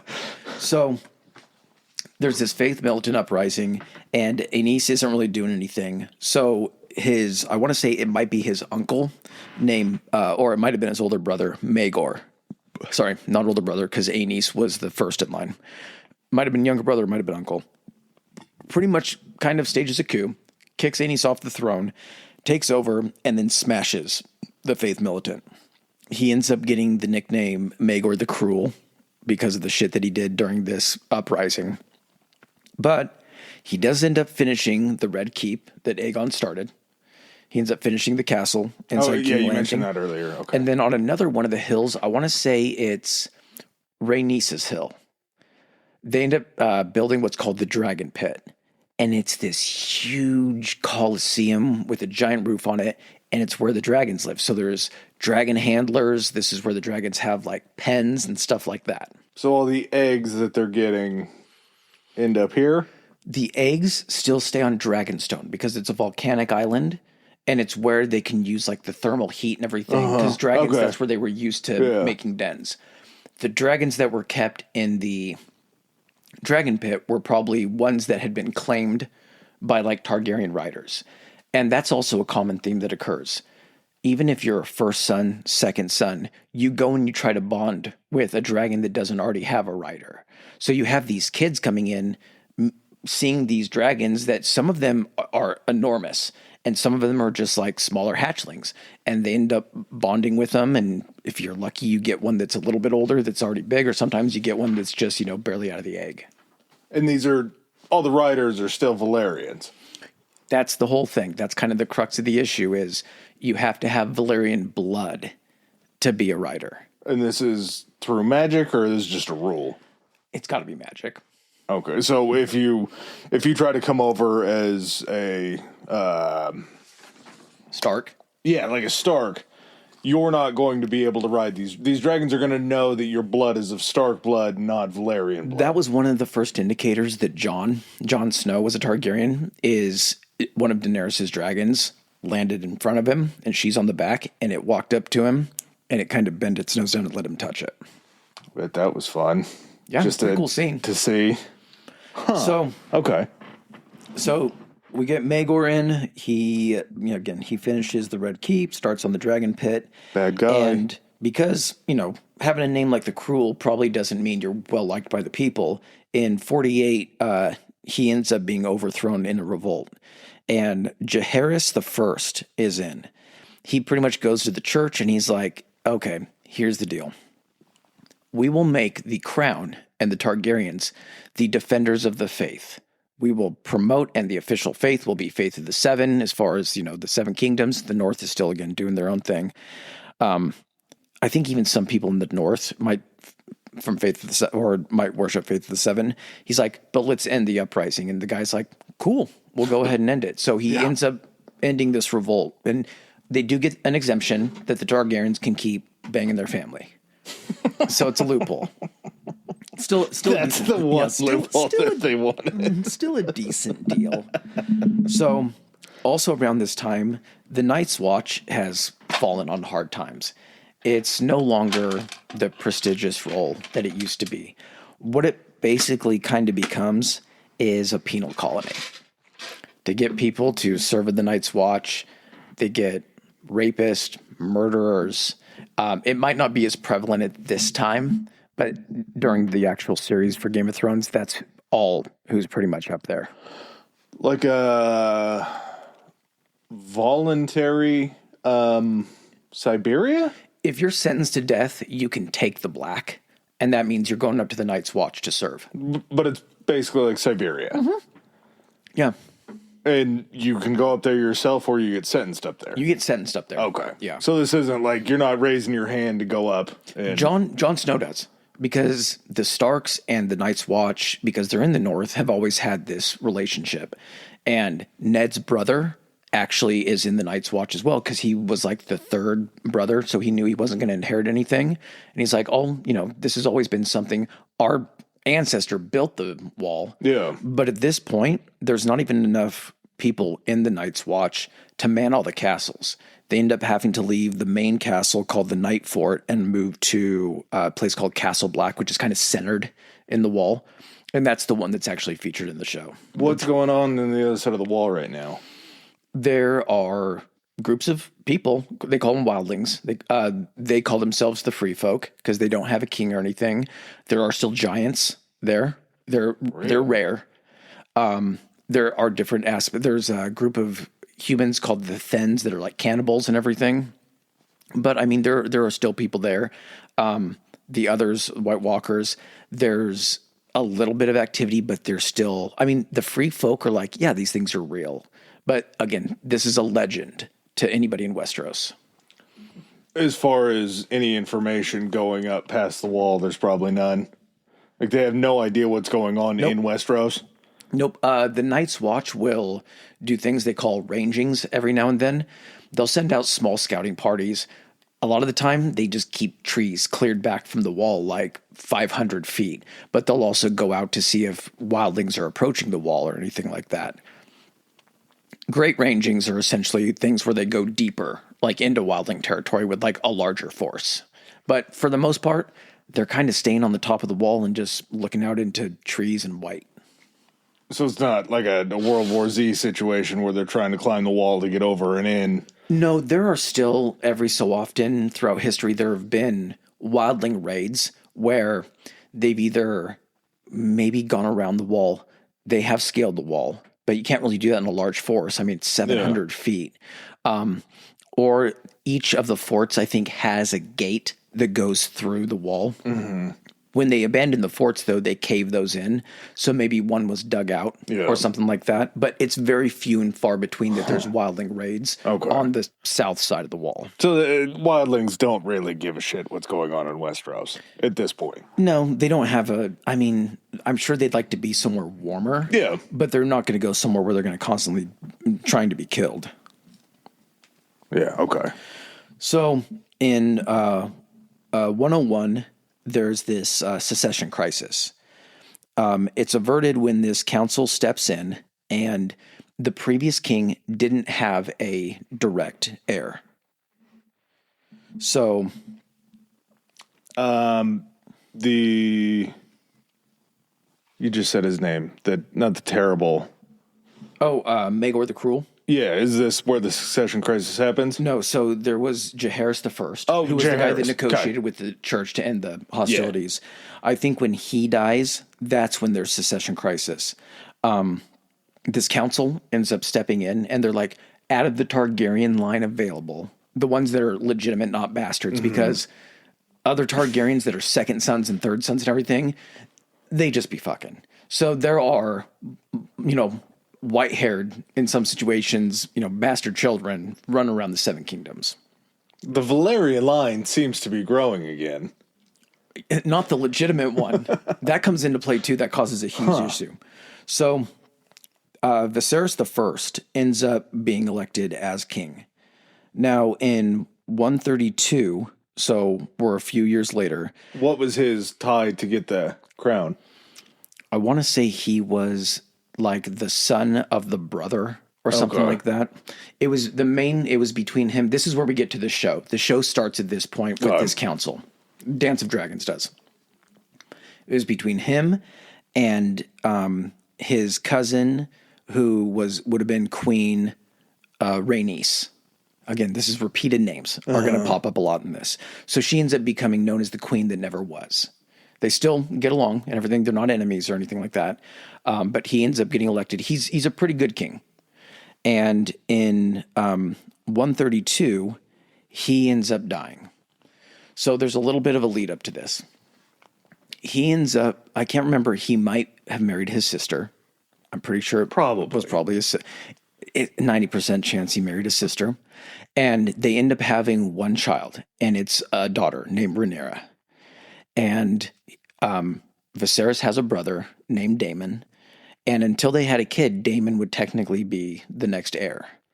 Now, I'm not quite sure at what point in time it happened, but Dragonstone essentially goes to the heir. You'll be the Prince of Dragonstone. That basically lets you know that you're the next in line for it. Like Prince of Wales? Yeah. Okay. So Rhaenyra ends up being named by Viserys as his heir. This will be the first time that there's actually going to be a queen in this scenario. But this happens when she's like 9 years old, and he's still living. So he ends up, his wife ends up dying. I want to say maybe she even died in childbirth, but he ends up remarrying. And in the show, there's some differences between the show and the book. Biggest one is age gaps. So in the show, Queen Rhaenyra, or Princess Rhaenyra at this point, is friends with a member of House Hightower. I want to say her name is... Oh, God, I can't remember what her name is. Anyway, they're friends. In reality, she's about 10 years older. Hightower from Tyrell? Yes, but again, the Hightowers are still a prominent family. Okay. The reason she's there is because this guy named Otto Hightower is serving as Hand of the King. Hand of the King is the right-hand man. Yeah. He kind of deals with the day-to-day workings. Their families commingle. Correct. He ends up getting his daughter in a position to marry Viserys. When they marry, she ends up becoming pregnant and actually having a son. Now, he had had a son previously, but the son only, that's when Viserys' first wife died. She was pregnant. She had a baby boy. She died. The boy died the next day. She ends up having a healthy boy. And all of a sudden, there's this crisis because now everyone's like, you got a boy. Like, this has got to be your heir. And he's like, no, it's actually still Rhaenyra. I said it was. I made everyone, all the lords of Westeros, when I made this announcement, came in. Everyone swore fealty to her. Mm-hmm. It's going to be Queen Rhaenyra. So there's kind of already this animosity between this side of the family and this other side of the family. I think her name is Alicent, the second wife. Alicent has the boy, whose name I believe is Aegon. So Aegon the II. There we go. A daughter, Helena. And then another son named Aemond. I believe she might have a fourth. I'm not sure if that kid has made it into the show yet or not. But you basically have these two boys who technically believe that they should be ahead of Rhaenyra in the line of succession. Rhaenyra ends up becoming old enough that she ends up marrying a member of House Valerion. I know the names kind of are all gonna, because Valerion. They are actually a Valerian family that was actually rules over an island called Driftmark that is within Westeros, but they were there before the Doom as well. So, because she doesn't have a brother, you got to go with the next best thing and still get someone with some Valyrian blood in there. So Rhaenyra ends up marrying this guy named Laenor Velaryon. He ends up being into dudes, but again, that's not something that can be widely. I mean, she knows it and everything. So when her father proposes this, she's like, I think he'd be more interested in like my half brothers. He's like, nope, we're still doing this. You got to propagate. We got to go ahead and continue the family line. This is for the good of the realm. You got to do this. So she has I want to say she's on Dragonstone because that's where the heir is. And she has a sworn sword. And his name is, last name is Strong. He's from House Strong. They end up hooking up, and all of her kids, even though Laenor, her husband, has white hair, she has white hair, the kids end up coming out with black hair. So the kids from the second wife are like, these are obviously bastards. And this is a very clear picture we're painting. Exactly. Viserys is like, nope, these are my grandkids. These are her children. He's like, if I hear anyone saying anything different, I'm going to cut their tongue out. So it's this very, well-known secret and everything that this is probably the case. So the guy from Valerion is wearing a Valerian beard for a wife.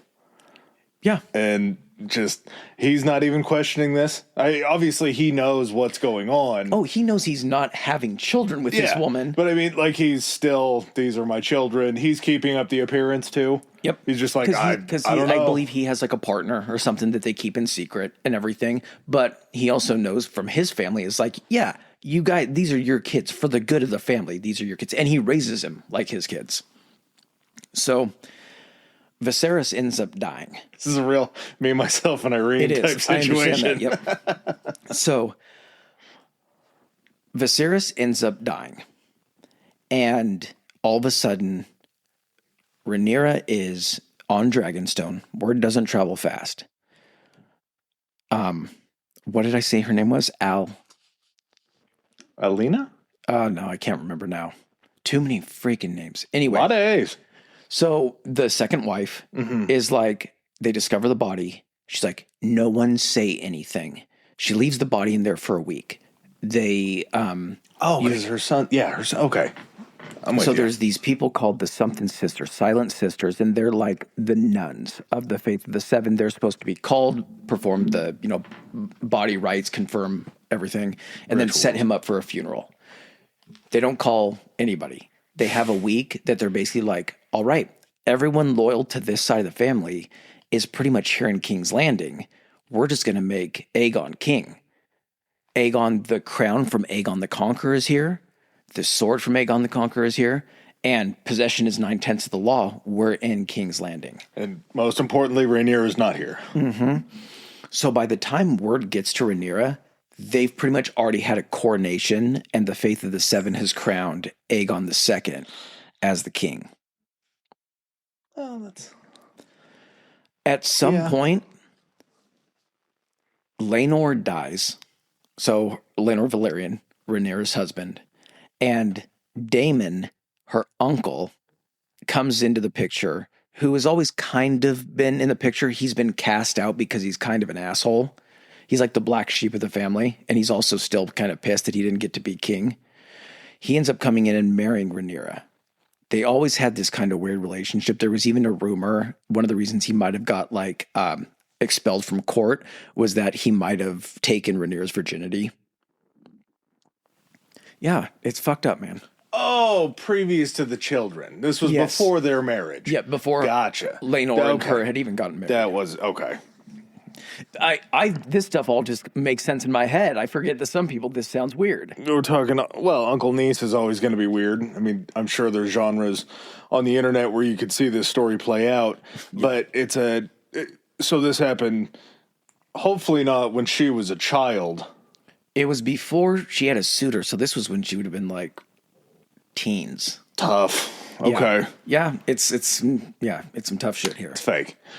It's still weird. Still it's weird. Still very popular. The show, not this, I don't think. Yeah, okay. So it pretty much splits the kingdoms and the realms into two sides. Now you have Rhaenyra, who her loyalists are known as the Blacks, and because of the hair? No, I'll explain it. Oh. And then Aegon's loyalists, who are known as the Greens. The reason that they have this name is because it was a coronation, or it might have been not a coronation, sorry. It might have been when Rhaenyra had her like betrothal feast or thing when she was going to be married to Laenor. Mm-hmm. She wore a black dress, and the stepmom, basically the second wife, wore a green dress. Oh. And because there was always that brewing separation, everyone kind of knew the loyalists on Aegon's side were the Greens. That's how they were kind of just casually referred to as. Easily symbolized. Exactly. So this leads to what's called the Dance of Dragons.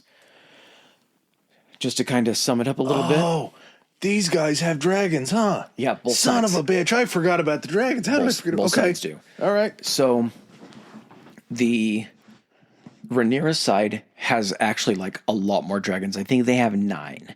They have riders for 5.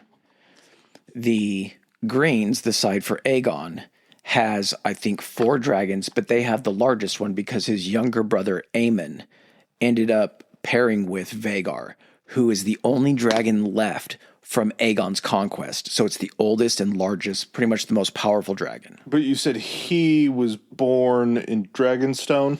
No, that was Aegon the First, the Conqueror. Yeah, that was the one that was born back in Valyria. No.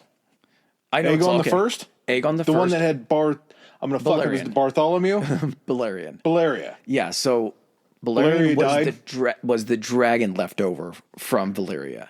Aegon had been born on Dragonstone, along with his 2 sister wives. Gotcha. Vhagar was still alive because it was born on Dragonstone, so it wasn't as old as Balerion. The last rider for Balerion, he's not around at this time, was Viserys, Rhaenyra's dad. Okay. So he only, I think, rode him a total of, because he was so old, he really couldn't like move around, or he didn't really trust him to fly all the way to he wanted to fly him to Dragonstone. He didn't trust the dragon could make it. I think it's like having a 1991 Ford Probe. Pretty much. Yeah, it'll get you in town where you want to go. Very big Ford Probe. I think he took him flying around the city one time and was just like, I bonded with this dragon, which is huge. I don't feel safe riding this thing. And then a couple years later, Balerion died. What do they do when they die? What's the ceremony? When the dragons die? Yeah. I'm not quite sure, actually. They'd have to have a burial, right? They don't bury them. Burning?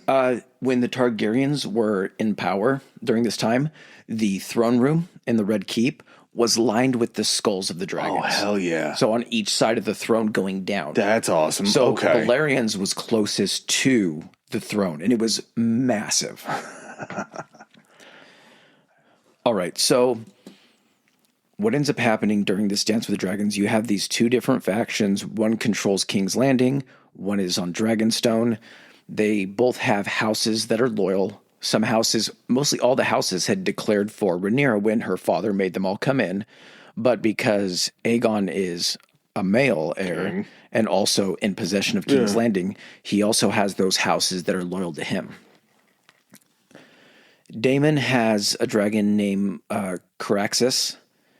And I'm trying to think of, I'm gonna end up butchering this. The dragons on Rhaenyra's side are Syrax, for Rhaenyra's her rider. Daemon has Caraxes. There's a dragon named Sea Smoke, who was previously her husband, Laenor's dragon. It bonded with another Valyrian who was a bastard of, God, I'm going to get so mixed up here. Laenor's dad had a bastard. The dragon came and found this guy. He didn't know he suspected that's what, and ended up bonding with him. There is a unclaimed dragon named Vermithor, who's like the second largest, but is what they consider a wild dragon. It lives in the caves at Dragonstone. Rhaenyra knows they need dragon riders, so they put out pretty much letters throughout the kingdoms and is like, if you think you have Targaryen blood, even if you're a bastard or anything, come try out to be a dragon rider. All these people end up showing up. Almost all of them get roasted because if you approach, you have to get close to the dragon. No. And so they're trying to do like a bonding with Vermithor, who's this insanely huge dragon. They have all these people in like this underground cave, and this dragon is just roasting people until this one guy comes up, and his name is, oh my God, Hugh Hammer. He's got white hair. Awesome. He was one of the brothers' bastard kids or something like that. He's always known, he lived in King's Landing. He always knew that he had, his mother actually was a Targaryen. Because there was a Targaryen daughter that actually, I believe, worked in like a whorehouse. Nice. Yeah. So he ends up bonding with this one. Some like drunk hobo dude ends up bonding with another one because he has some Valyrian blood. Bonding is bonding. I know. And his name was Ulf the White, I believe. And so they have a few more riders. So you have Aemond that has Vhagar on Aegon's side. Aegon has Sunfire. He's like a gold color. His sister has one called Dreamfire, and then there's another like smaller one. Throughout the course of this war, dragons end up fighting each other. The two forces end up fighting each other. It goes back and forth. In one of the battles, the king, Aegon, actually, like, he's not smart, very smart. He's like, I'm going to go out, despite not having one of the larger dragons, he's like, I'm going to go out and help the troops. Everyone's like, don't do it. He ends up appearing over this battle. One of the other dragons on Rhaenyra's side, ridden by her aunt, she was the queen that never was, rides on this one called, I know I said Meraxes, but that was from previous, Meleys. It's like the second largest, maybe third largest. She ends up riding out and fighting against the king. She's got a bigger dragon. She's way more experienced. And as they're locked up in the sky, all of a sudden his brother Aemond comes in on Vhagar, grabs onto both of them, latches on, and they all go into this like death spiral. Hit the ground. The only one to get back up is Vhagar and Aemond. Aegon, the king, is still alive, but like badly burned and hurt. His men get him out of there. And then Meleys and Rhaena end up getting killed in that battle. So Aegon is... He's alive, but he's basically like, he's crippled roasted. At this point. He's really burned. And so at that time, they're like, Aemon being the prince is the one, he's riding the biggest dragon. He's going to kind of step in to fill the hole. He's not king. He's Aegon's brother, though, right? Aegon's brother. Or Aegon's his brother. Younger brother. Okay. Yes. So still from the second marriage lineage. Second, and the third kid, second son. Gotcha. To keep in line with the brother-sister marrying, Aegon the king is married to his sister Helena. And they have kids as well. Of course. So battle goes, the whole war kind of goes back and forth. And kind of one of the like pivotal moments, it doesn't have a huge impact on like well, actually it kind of does. Aemond, the guy that's kind of the prince regent at this point on the largest dragon, has always kind of looked up to Daemon, who is Rhaenyra's husband, as kind of uncle, his half uncle, basically, okay. And has kind of modeled himself after that, like being a warrior and everything, and kind of a black sheep, kind of. But he considers himself like Aemon thinks he should be the king. Gotcha. He's like, I ride the largest dragon. He's like, I should be king. He wants to beat Daemon. And so Daemon kind of sends word out and is like, I'm going to be up at Harrenhal around the God's Eye. He lets that word get back to Aemond, and Aemond takes off on Vhagar by himself to go take on Daemon. He arrives. They end up having this huge battle above the God's Eye. The Caraxes that Daemon rides is much smaller, but he's also like pretty fucking ferocious and very fast. He ends up, I think, getting a hold of Vhagar's neck, and as they're tumbling down, Vhagar rips off one of Caraxes' wings. So they're locked. I mean, and you know how like eagles lock talons and stuff? Dragons are kind of doing the same thing. And these are the types of dragons, like, you know, you see in like myth, you get the dragons that have the arms and the legs, and then the wings come out their back. Yeah, I just had to go. I realized I'd never seen one of the dragons from Game of Thrones. I just had to Google pictures of them. They're pretty awesome. So these are the ones that the wings are the front arms. So they fold the wings and then walk on them. And as they're plummeting down, you know, the riders are strapped into these saddles on the back. Daemon unbuckles his saddle and jumps across to Aemon and puts his sword right through his eye and kills him. And then they hit the water. Where does the dragon's loyalty then go that Aemon was riding? Doesn't matter. Because as they're falling, the dragons are still battling. Caraxes gets his wing ripped off, but he basically uses his claws on his back legs and just opens up Vhagar's guts. And so the only thing that climbs out of the lake is Caraxes with a wing ripped off. It gets against it climbs its way up against the wall of Harrenhal and dies. Daemon dies in the fall too. Oh yeah, definitely. Okay. They end up finding, and I don't ask me how, but they end up finding Vhagar's remains in the lake, and Aemon's body is still strapped in the saddle with the sword, which is a Valyrian steel sword called Dark Sister. It belonged to one of the sister wife queens, still lodged in its skull. So now, largest dragon is off the board. Probably the best military commander for Rhaenyra's side is off the board now. And there's kind of a back and forth where Rhaenyra ends up being like, okay, we're just going to take King's Landing. They end up flying in to take King's Landing. They get Aegon out of there, and they almost do a switcheroo. Aegon gets his family, sends them to different locations, but then Aegon goes to and he doesn't have his dragon anymore because the dragon got injured in that fight. He left, they took the king, they left the dragon, but they left guards to like make sure it was fed until it could actually fly and until it was healthier again. At some point, that dragon flies off, but he has no idea where it's at. Aegon goes to Dragonstone with a small force, ends up taking Dragonstone, and Rhaenyra goes to King's Landing, and they're at King's Landing. So now she's in the position, or is Aegon still wearing the crown? She has her own crown that her father wore. Oh. And one of the knights of, so they have a Kingsguard. It's the 7 best knights in the realm. A couple of them were loyal to Rhaenyra. So when this all happened, one of them took the crown from King's Landing and snuck out and went and gave it to her. Gotcha, okay. So as she's in King's Landing, because there's been a war going on, there ends up being this huge riot.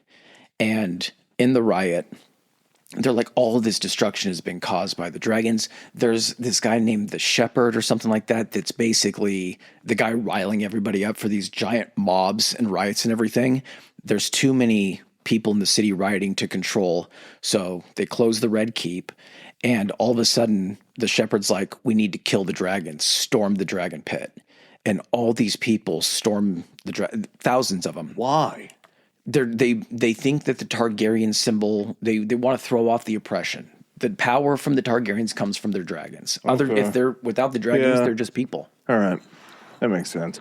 So during the storming of the dragon pit, thousands are killed. They actually kill a ton of the dragons in there.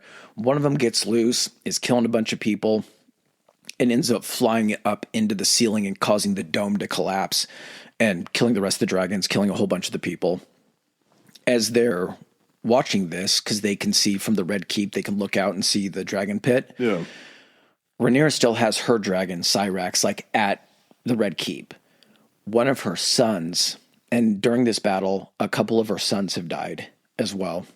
She still has one son, 2 sons left. Her oldest out of the remaining sons goes and jumps on her dragon to try to go help and save the other ones. The dragon's not used to having the kid ride, and he gets bucked off a few hundred feet in the air. And she literally watches as it falls to its death. So she sees the kid die. Then the dragon goes in because it's pissed at all these people. And instead of like strafing them with fire, the dragon lands and just starts like eating people and going crazy. She watches as her dragon ends up getting killed by this mob. And she's like, we got to get out of the city. We're heading back for Dragonstone. She leaves back for Dragonstone. She's got her kid with her. Without dragons. I believe so. Shit. They end up getting, because she doesn't have hers anymore. Yeah. And then during the Dance of Dragons, the guys that I talked about, Ulf the White and Hugh Hammer, swap teams over to Aegon's side and take their dragons with them. They saw the way the wind was blowing, probably. Which is weird because like it went back and forth the whole time. There's another large scale battle between like 3 or 4 of the dragons where Hugh Hammer dies. I think he starts getting delusions of grandeur of like, I should be, Not Hugh. Hugh dies. He's one of the traitors, man. He dies. Ulf the White dies, and then somebody else ends up dying in this, and I think their dragons all die too. This Dance with Dragons pretty much wipes out all of the dragons. That's like why they dragon genocide. It's like a dragon genocide. Pretty much. So, what about back in Dragonstone? Okay, Rhaenyra gets back to Dragonstone. Are there dragons back there? Yeah, no, they've pretty much taken. There's eggs and stuff. Maybe. Okay, but again, the dragon's got to be there to lay them. They got to be there to hatch. They have to have people to take care of them. So when she gets back there, Aegon's there, and Aegon's dragon has found him at this point, but the thing's kind of crippled and everything. It barely got back. And as she gets there, I mean, she's got her youngest son, who's technically now her sole surviving heir. Her stepbrother is technically there, and her stepbrother has his dragon roast and eat Rhaenyra. Damn it. The kid ends up surviving. He wasn't like being held by or anything. Yeah. They took the kid away. She knew what was going to end up happening. And so end result, at this point, pretty much all the dragons are dead, except for this crippled one, which I think dies pretty soon after. Aegon is now the sole ruler, Aegon the Second. Brother's gone, Rhaenyra's gone. The only claimant to the throne beyond that is Rhaenyra's youngest. I want to say so. Something happens to Aegon's kids, and so what ends up happening is Rhaenyra's son, who happens to also be named Aegon. Of course. He ends up becoming king. He's Aegon the Third. Now, he has a son, and again, this is a rebuilding period. Tons of people dead from this, and he kind of goes through this rebuilding period. He has a son named Daeron, and once he comes into power, Daeron is like, we need to take Dorne. Dorne's been doing its own thing long enough. He's trying to get back to the business of the Seven Kingdoms. Yeah, so I'm assuming at this point in time, everybody else outside of King's Landing and Dragonstone are probably hearing that the dragons are all gone. Is there upheaval from these other kingdoms now that they realize that the playing field has been leveled? I think it's probably a secret because, yeah, in the fights, the dragons that die in these fights and everything, obviously you know that those things are dead. Yeah. Not a lot of people saw Vhagar and Meraxes and Daemon and Aemond fighting. I think a few people probably saw it, so they were like, oh, those dragons fell in the lake. One crawled out, and then it died right after. So, but I also think it was probably a pretty well-guarded secret how many dragons they actually had. Mm-hmm. So people for a while, as long as the Targaryens were like, oh yeah, we got a bunch more dragons on Dragonstone, so nobody's starting any shit. I'm sure there was still that overarching fear. The potential. Yeah. So now we're in a position where Aegon the Third, king, Aegon the Third has his eyes fixed back on Dorne, who are the people that got run out of Essos, defended themselves as the Martells, ended up taking out that one dragon via scorpion shot to the eye, and now they're going to try to run on Dorne again post-dragons? Yes. So Aegon the Third, I think, is pretty much on cleanup duty. He's got to get everything reorganized. His son Daeron is the one that starts the campaign against Dorne. Okay, Daeron does. Yep. So he ends up capturing the capital, which I believe is called Sunspear. Fucking cool name. Yes, it is. He leaves some stewards. He's like, okay, we've occupied it and everything. You guys stay here, run the show. The guy he puts in charge, I think, is actually a Tyrell. One of the brothers, one of the ones that's not Lord. Yeah.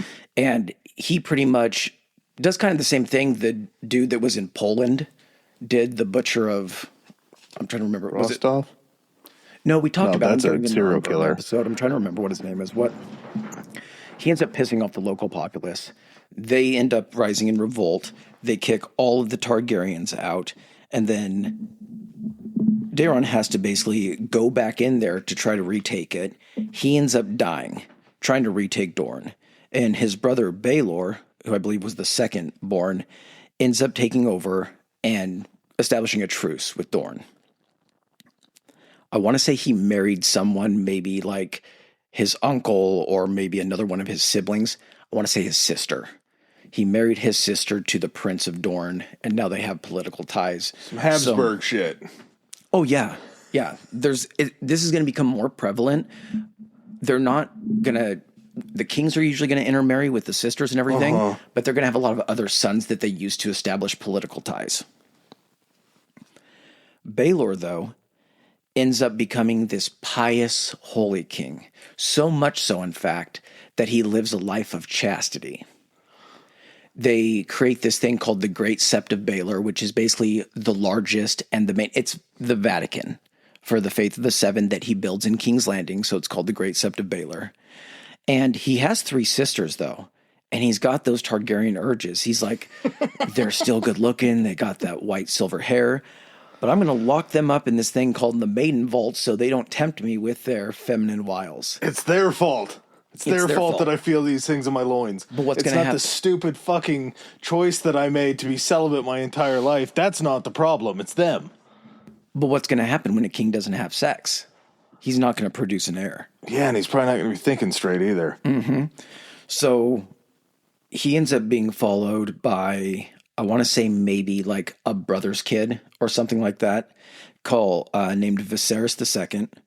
And then he's followed by, surprise, surprise, Aegon the Fourth.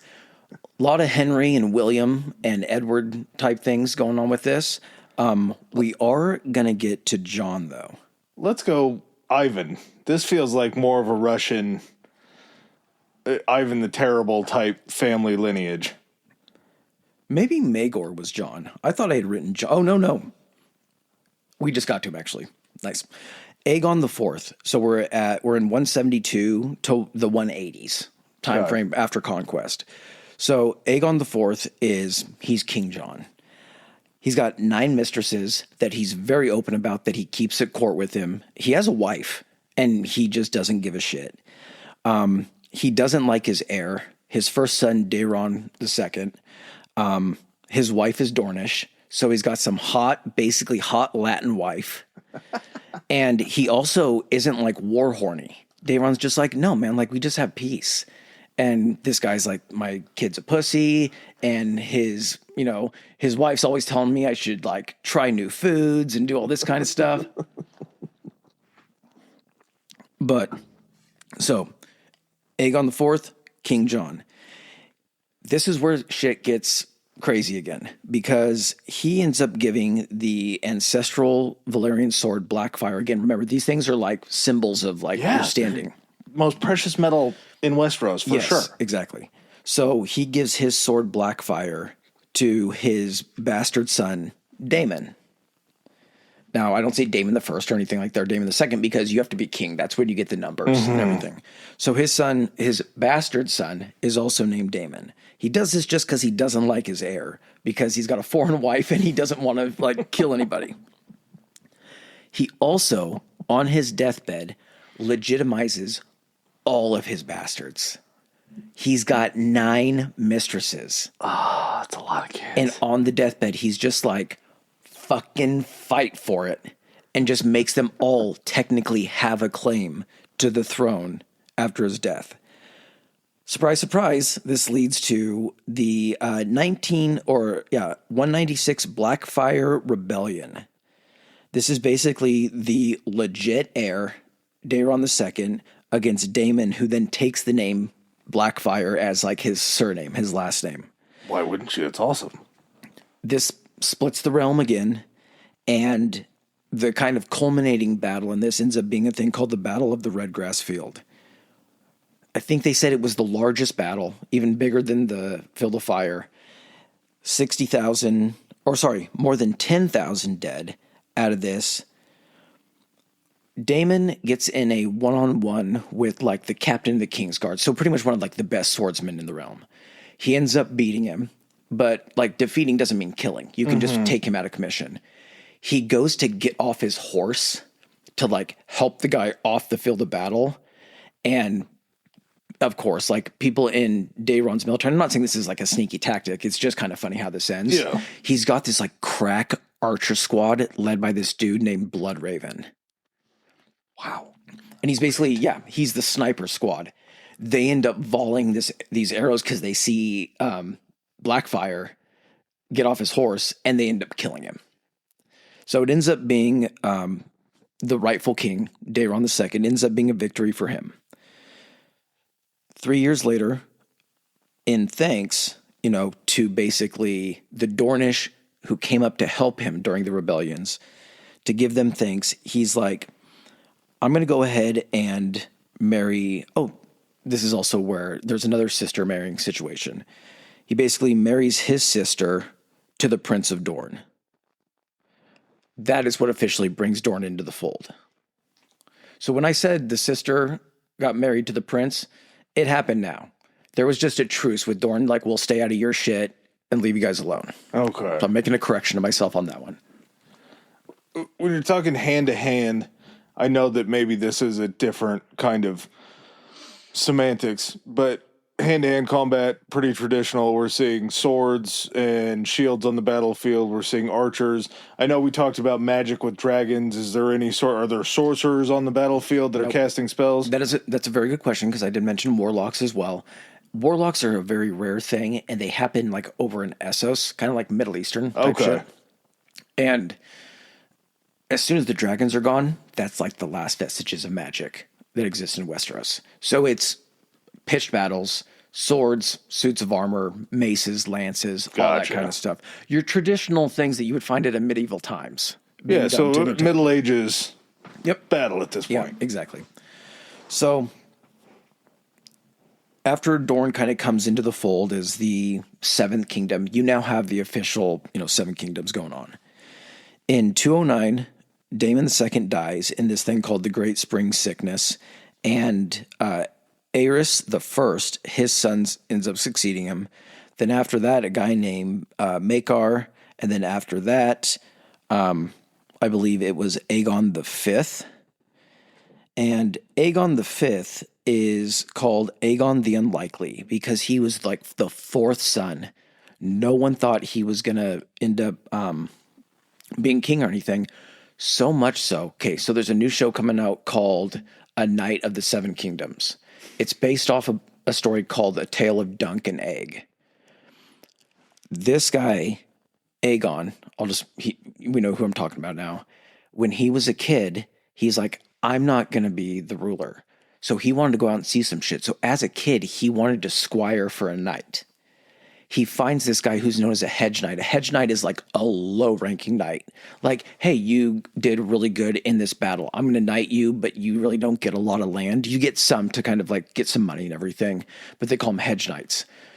Ends up meeting up with this hedge knight named Duncan. He ends up becoming known as Duncan the Tall because he's a big dude. And they have this just like series of adventures. And there's a situation where there has to be like a trial by combat or something. And so he picks Duncan as one of his champions. Another side picks him. Duncan Egg is what Aegon's nickname he takes because he doesn't want people to know he's Aegon. So he goes, he's this little kid who shaves his head bald and he goes by Egg, so it makes sense. And he's like young. He's like 12 when he wants to go off and do this. Does he shave his head because of the hair color? Yes. So he's in disguise. Yes, exactly. Gotcha. So after this trial by combat, because Egg and Dunk, and I think it was like 3 other guys, so it was like a team-based trial by combat, they end up winning. And he tells the king, who's this guy's, Aegon's dad, he's like, I want to keep him with me. I want to take him around and everything because I think that being around the common folk will make him a better people than your other two sons. And the father's like, yeah. He's like, go ahead, give it a try. Lets him travel all over. And then through a series of deaths in the family, this fourth son ends up becoming the king. Because he's lived and seen the Seven Kingdoms and lives along among the people and kind of seen everything, he gets obsessed with 2 things: helping the common folk, and dragons. For him, one helps the other, and he views it as... Where do the dragons come back in? No. He just has an interest. His family, that's how his family is in power. Yeah. There's no dragons existing. He's obsessed with them because they're part of his family lineage, and he saw the power that they had. Okay. So gotcha. his idea is that he's like, I'm going to be creating some pretty big changes around here. Crazily enough, he's like, I want to tax the rich more. I want to tax the poor less. I want to get everybody up on an equal footing. I don't want there to be a small folk. I want everyone to thrive because I've lived out. I've seen the destitution. I've seen the struggle. In order for me to basically quell the rebellions that are going to come out of all these lords who I'm going to be taxing more, who are going to lose money, I need the dragons to enforce that stuff. So he also is like one of the first kings to marry for love. She is from a minor house. There's no political alliance to be made or anything like that, but and blood relation? No? Nope. Okay. Outside the family. All right. This guy. So this guy's doing shit. He wants to help and he's doing shit his own way. Everything I'm hearing about this guy I like. Okay, well, it comes back to bite him because he has a buttload of kids, but all the kids marry for love because they saw their father do it, and he never said anything about it. He's like, I can't tell them not to do it because I got to do it, ruining any chances of all these potential alliances. Because again, that's how you tied your house to all these other your chess major pieces. houses. Yeah, all these other dynasties, basically. So he loses, like you just said, all of his chess pieces. In 1257, there's this thing called the War of the Nine Penny Kings. The Blackfire rebellions, some of those bastards got away. They went over to Essos, raised another army, and came over to invade Westeros.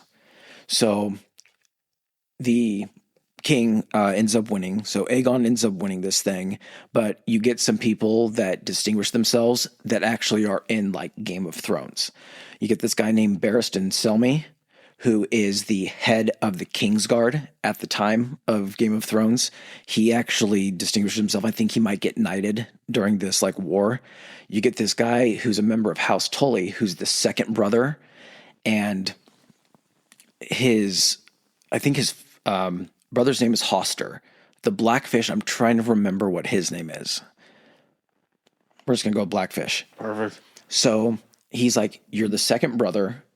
We need to marry you to a major house because we want to make an alliance out of this. Yeah. It's your duty to your house to help strengthen it.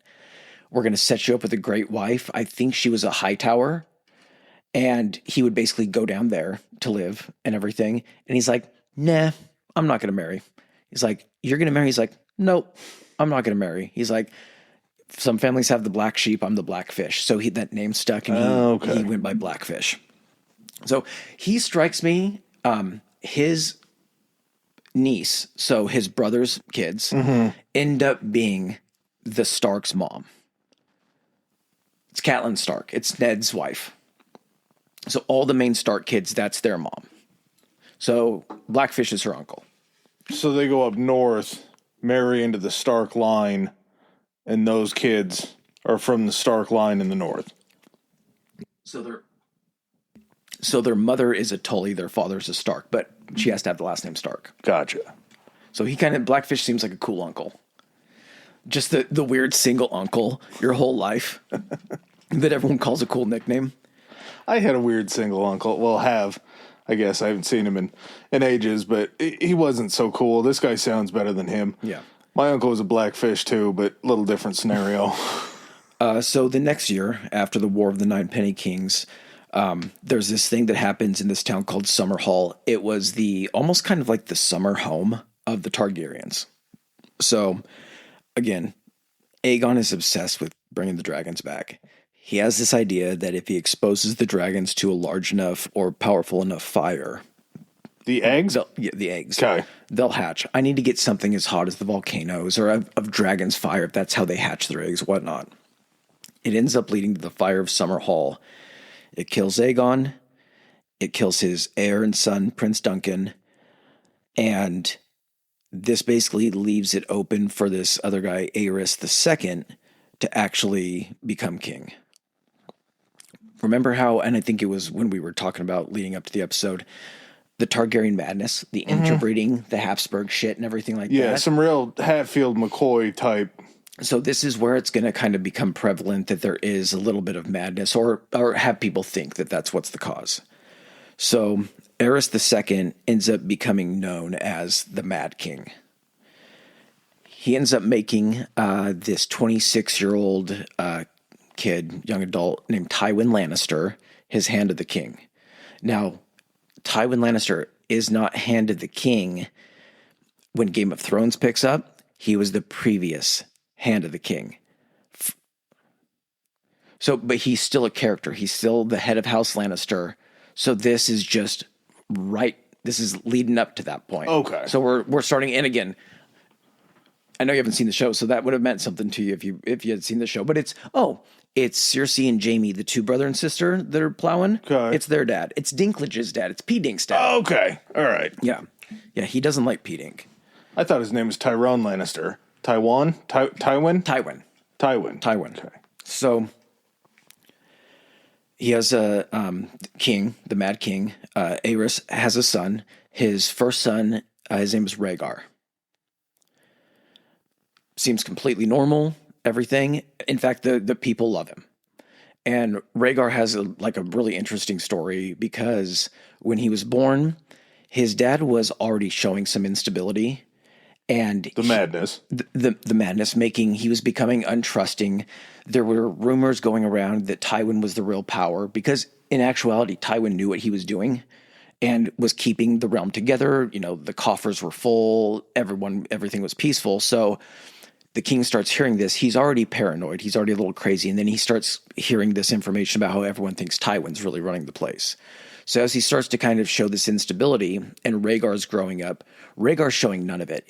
The kid he likes to play music. He likes to study all the lore and history and everything. He's not really like a fighter or anything, but someone eventually tells him, and he starts to kind of run damage control, for his father, of being like, we'll be good once I get into power. But I can't. He was at certain points proposed. He's like, you need to step in. He's like, I can't do that. But hands are tied. Let's last this out a little bit longer. Once he's gone, I'll be in. He's getting worse and worse health. So as he starts to come to this realization, he hears some information. He reads about all of these legendary warriors. And they said one day he just approached like the master at arms and he's like, I'd like to be a fighter now, and learns to be like a great swordsman as well. He's really good looking. Basically every like high house in the kingdom is hoping their daughter is hot enough that Rhaegar wants to end up marrying her. So Rhaegar, he ends up marrying Tywin, who's still the Hand of the King at this point. You got the king who's actually paranoid behind him, thinking that Tywin is the real power. I think the king makes a pass at Tywin's wife at some point, but he can't do anything about it. But Tywin is like, hey, I have my daughter Cersei. You have your son Rhaegar. We're the richest, nation and everything.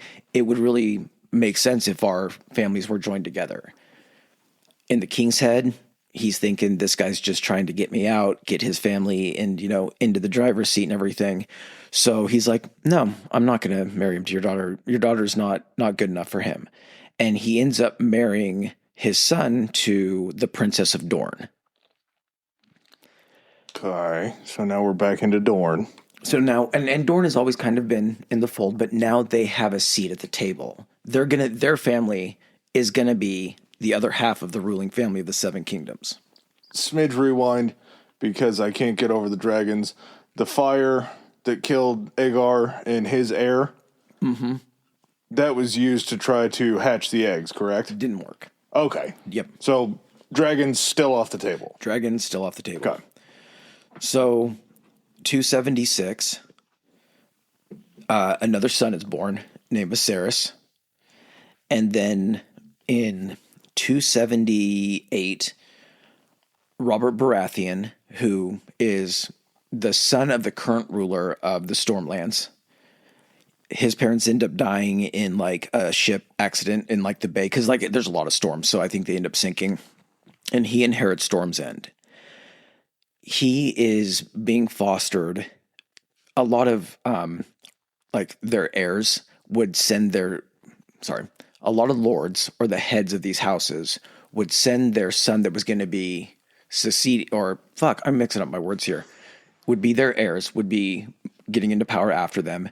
They would send them to be fostered at other large houses to build alliances, to also learn a different way to rule, all that kind of stuff, to basically build those connections and, start planting the seeds of marriage, things like that. So Robert Baratheon was fostered with the Arryns up in the Vale. Okay. Ned Stark, who was the second son of the current ruler of the North, was also sent to the Vale to be fostered by the Arryns. They became like best friends, closer than brothers. This is where their relationship started. Ned was never going to inherit Winterfell because he had an older brother, I think, named Brandon. He was second. Yep. Brandon was the one that was betrothed or engaged to Catelyn Tully first. That's the one that is the mom of all the Starks. That's okay. Ned's wife. Gotcha. Okay. Okay. So they haven't married yet or anything, but they're betrothed to do that. Ned and Robert, they're friends through this, this guy named Jon Arryn, who's the leader of the Vale. Back in King's Landing, the Mad King, to get back at Tywin, or to put him in his place, names Jaime, his son, Tywin's son, to the Kingsguard. Ooh. Kingsguard is a lot like the Night's Watch when it comes to not having lands. It's for life. Not having a wife, and you forego all of your inheritance, which means he just took Tywin's heir away from him. Tywin has another son, P-Dink, Tyrion. Tyrion, during his birth, that's when his mom died. So Tywin hates Tyrion throughout the entire series. Really? Oh, yeah. He calls him a little monster. He thinks he's responsible for killing his wife because there were complications during the birth because he came out, malformed, or what they consider malformed. So Jaime is really the only one that's really actually nice to Tyrion, his brother. Who's in the Knight's Guard? Who's in the Kingsguard. Kingsguard. The Kingsguard, yep. Because of this, Tywin resigns. He's like, I'm not going to be the hand of the king anymore. And he heads back to Casterly Rock, takes a bunch of his troops with him and everything. The Mad King really can't do anything because he can't have anyone trying to turn against him, especially the kingdom that can pay the most people to be fighting on their side. He's crazy. He's not that far gone, though. Exactly. So a couple years later, 281, Rhaegar, his son, the Mad King's son, who is married to the Princess of Dorne, ends up abducting Lyanna Stark, who is the Lord of Winterfell, his daughter, the one that's supposed to marry Robert Baratheon. They were already betrothed and everything like that. This starts Robert's rebellion. So, what's his wife back? Or his future wife back? Yes, yeah. His betrothed is how they said it. She didn't like Robert. It was a thing that was trying to make diplomatic ties, and Ned knew that she didn't like Robert, but they were best friends. He's not going to be like, "Hey, my sister's not into you. She's marrying you anyway. I know how this thing works." Yeah. But Robert was like, "This is my everything. I'm madly in love with her." It was very one-sided. So when Brandon, who's the heir to Winterfell, when he finds out that Rhaegar kidnapped Lyanna, he rides to King's Landing and goes to the king, and he's like, your son just kidnapped her. I want him brought to justice. I want her returned. And the Mad King is like, I'm not doing anything to my son. Actually, you're a traitor. Seize him.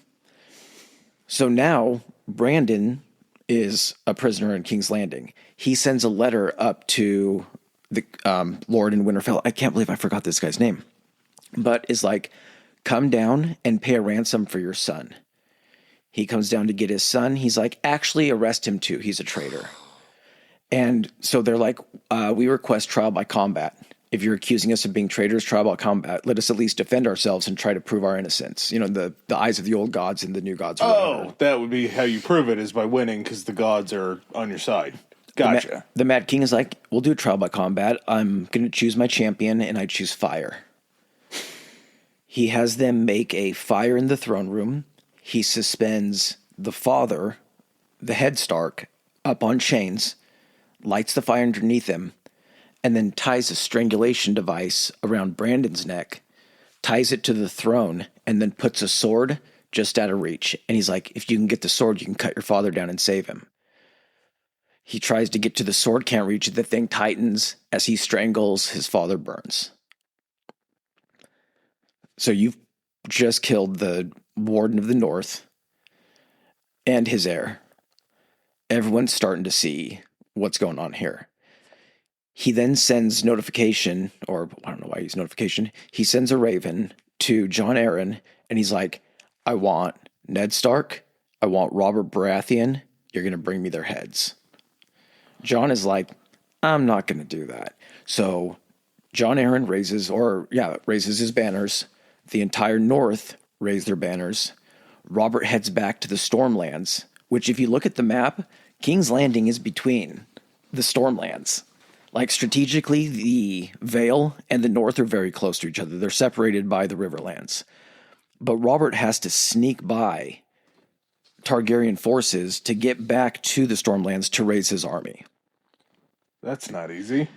He's able to do so, and basically it becomes Robert's rebellion, kind of the culmination of Robert's rebellion. I mean, there's fighting all over. Robert ends up winning in one instance, like 3 battles in one day. He ends up getting defeated, I think, one time and just has to retreat. He goes to join up north with Ned and Jon so they can make like a larger assault maybe on King's Landing. And then his home Storm's End gets under siege. His brother there named Stannis basically can't give up the fortress. They end up like eating the horses, the dogs, the rats. They're saved by a dude named Davos who rides in and gets through the blockade at night, like the sea blockade, and brings in onions. And he gets knighted for it, named the Onion Knight. Nice. Yeah. What is the Mad King, his son Rhaegar? What's he doing? Is he down in Dorne just hanging out? So he's got Lyanna. Yeah. Okay. So he's not trying to come up and help his dad at all or anything like that. He's just cooling his jets. It seems like Rhaegar has already started showing the madness that his father had. We will address that. Okay. Okay.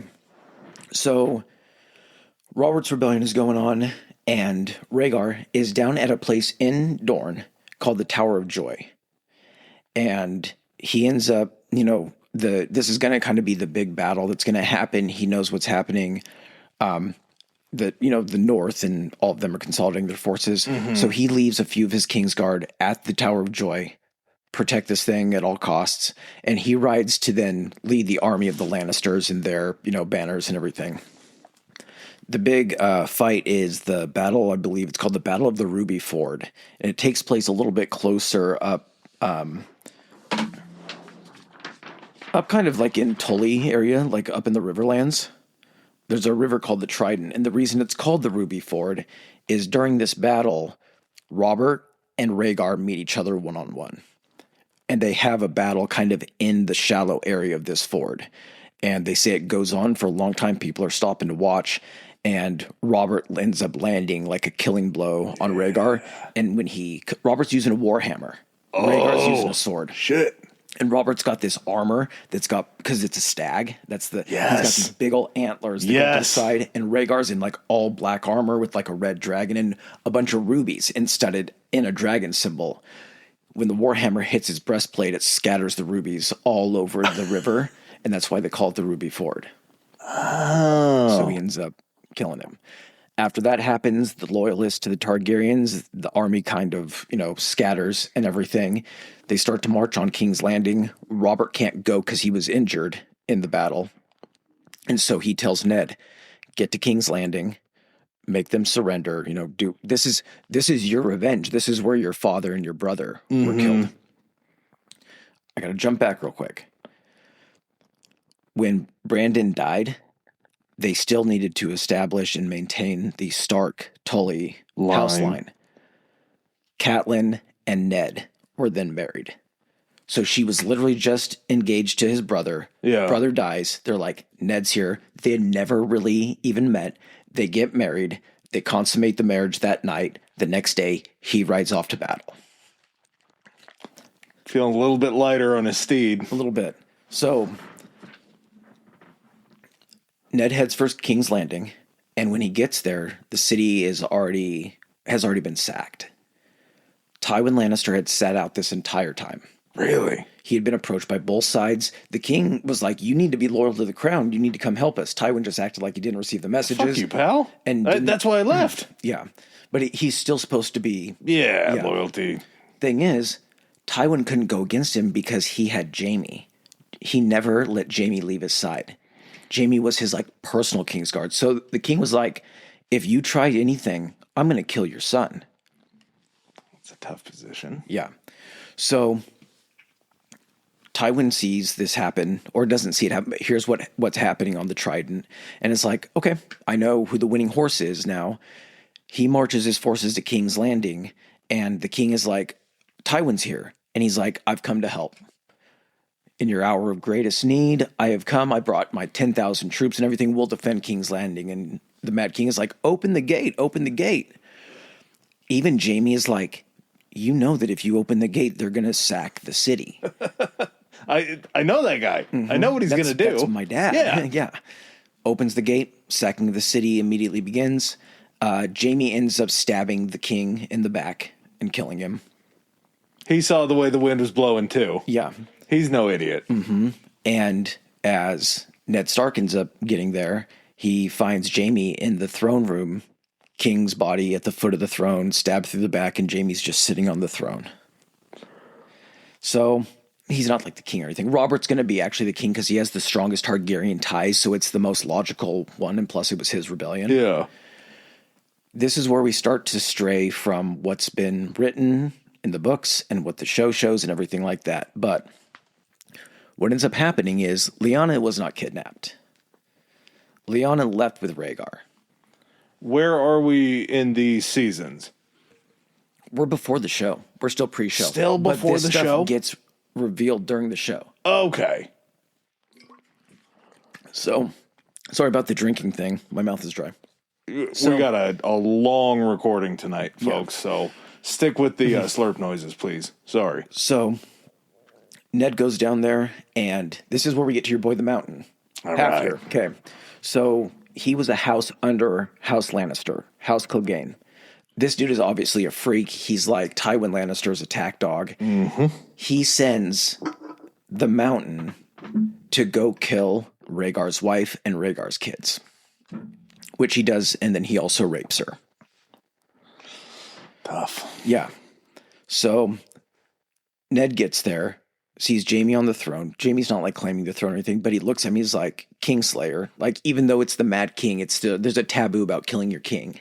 Everything. Yeah, I can see that. And so, him and Ned don't really get off on strong footing there. But he's also like, you literally killed the children and the wife. This is not how men act or anything. Ned is extremely honorable. That's just how he is. And the rape. So Robert ends up getting patched up. He makes his way to King's Landing and is like, these guys literally butchered children. You need to punish them. And Robert's like, yeah, but he's also, he's thinking this is the richest kingdom or the richest realm in the kingdom. This guy just delivered me the throne basically on a silver platter. And he also took care of any succession crisis or anyone for any Targaryen loyalists to actually back. So as much as I hate to say it, this guy's actually done me a pretty big solid. He almost ran into the same thinking that the Mad King had. It wasn't ideal, but we're not going to mess with the purse, essentially, of Westeros. And this causes a huge rift between Ned's looking at this. He's like, motherfucker. He's like, are you serious right now? And he ends up leaving the city, like pissed off. He's like, I'm going to go try to find my sister. What, is that the Robert's betrothed? Is that Lyanna? Okay. Yes. So she's off in the wind, probably still in Dorne. She's at the Tower of Joy. Okay. So Ned ends up leaving. He takes a small group with him, I think like 5 or 6 guys. Robert's not excited to go see if he can find this woman.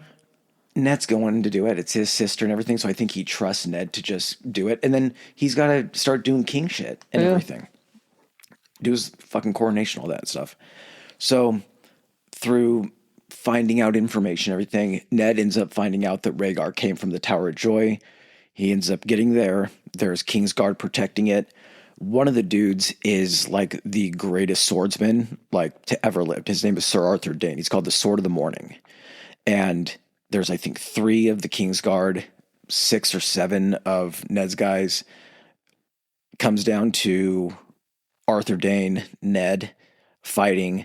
Ned thinks he's going to die. Like he told his sons and everything, he's like, the greatest swordsman I ever faced was Arthur Dayne. The only reason he doesn't die in the show is because his buddy, who got kind of taken out of the fight, ends up stabbing the guy in the back. And then even Ned feels bad about killing him at that point. Ned ends up going up in the Tower of Joy and finds his sister, who's dying after having just given birth to Rhaegar's kid. They got married. Like they were in love. Like she wanted to leave with him. Less of a kidnapping then. It was framed as a kidnapping because then he just absconded with her. She didn't give any reason or anything like that. They were just 2 crazy kids in love. I mean, he was married and everything. Yeah. But in the show, he has his marriage annulled by like the High Septim, and he marries Lyanna in a ceremony. So they're technically husband and wife. This baby, as she's dying and Ned's there, she's like, you have to protect this baby. Robert will kill it if he finds out where the baby came from. Makes sense. Like, you have to promise me, like, and he loved his sister. And so he's like, yeah, I'll do that. And she's like, his name is Aegon.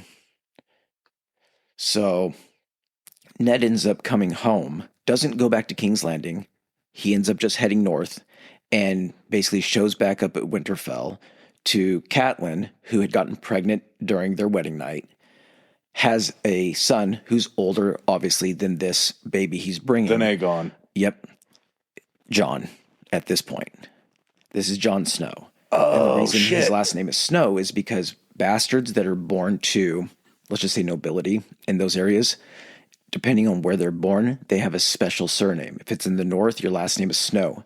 You're basically advertising that you're a bastard of like a lord. In the Riverland, I think it's Rivers.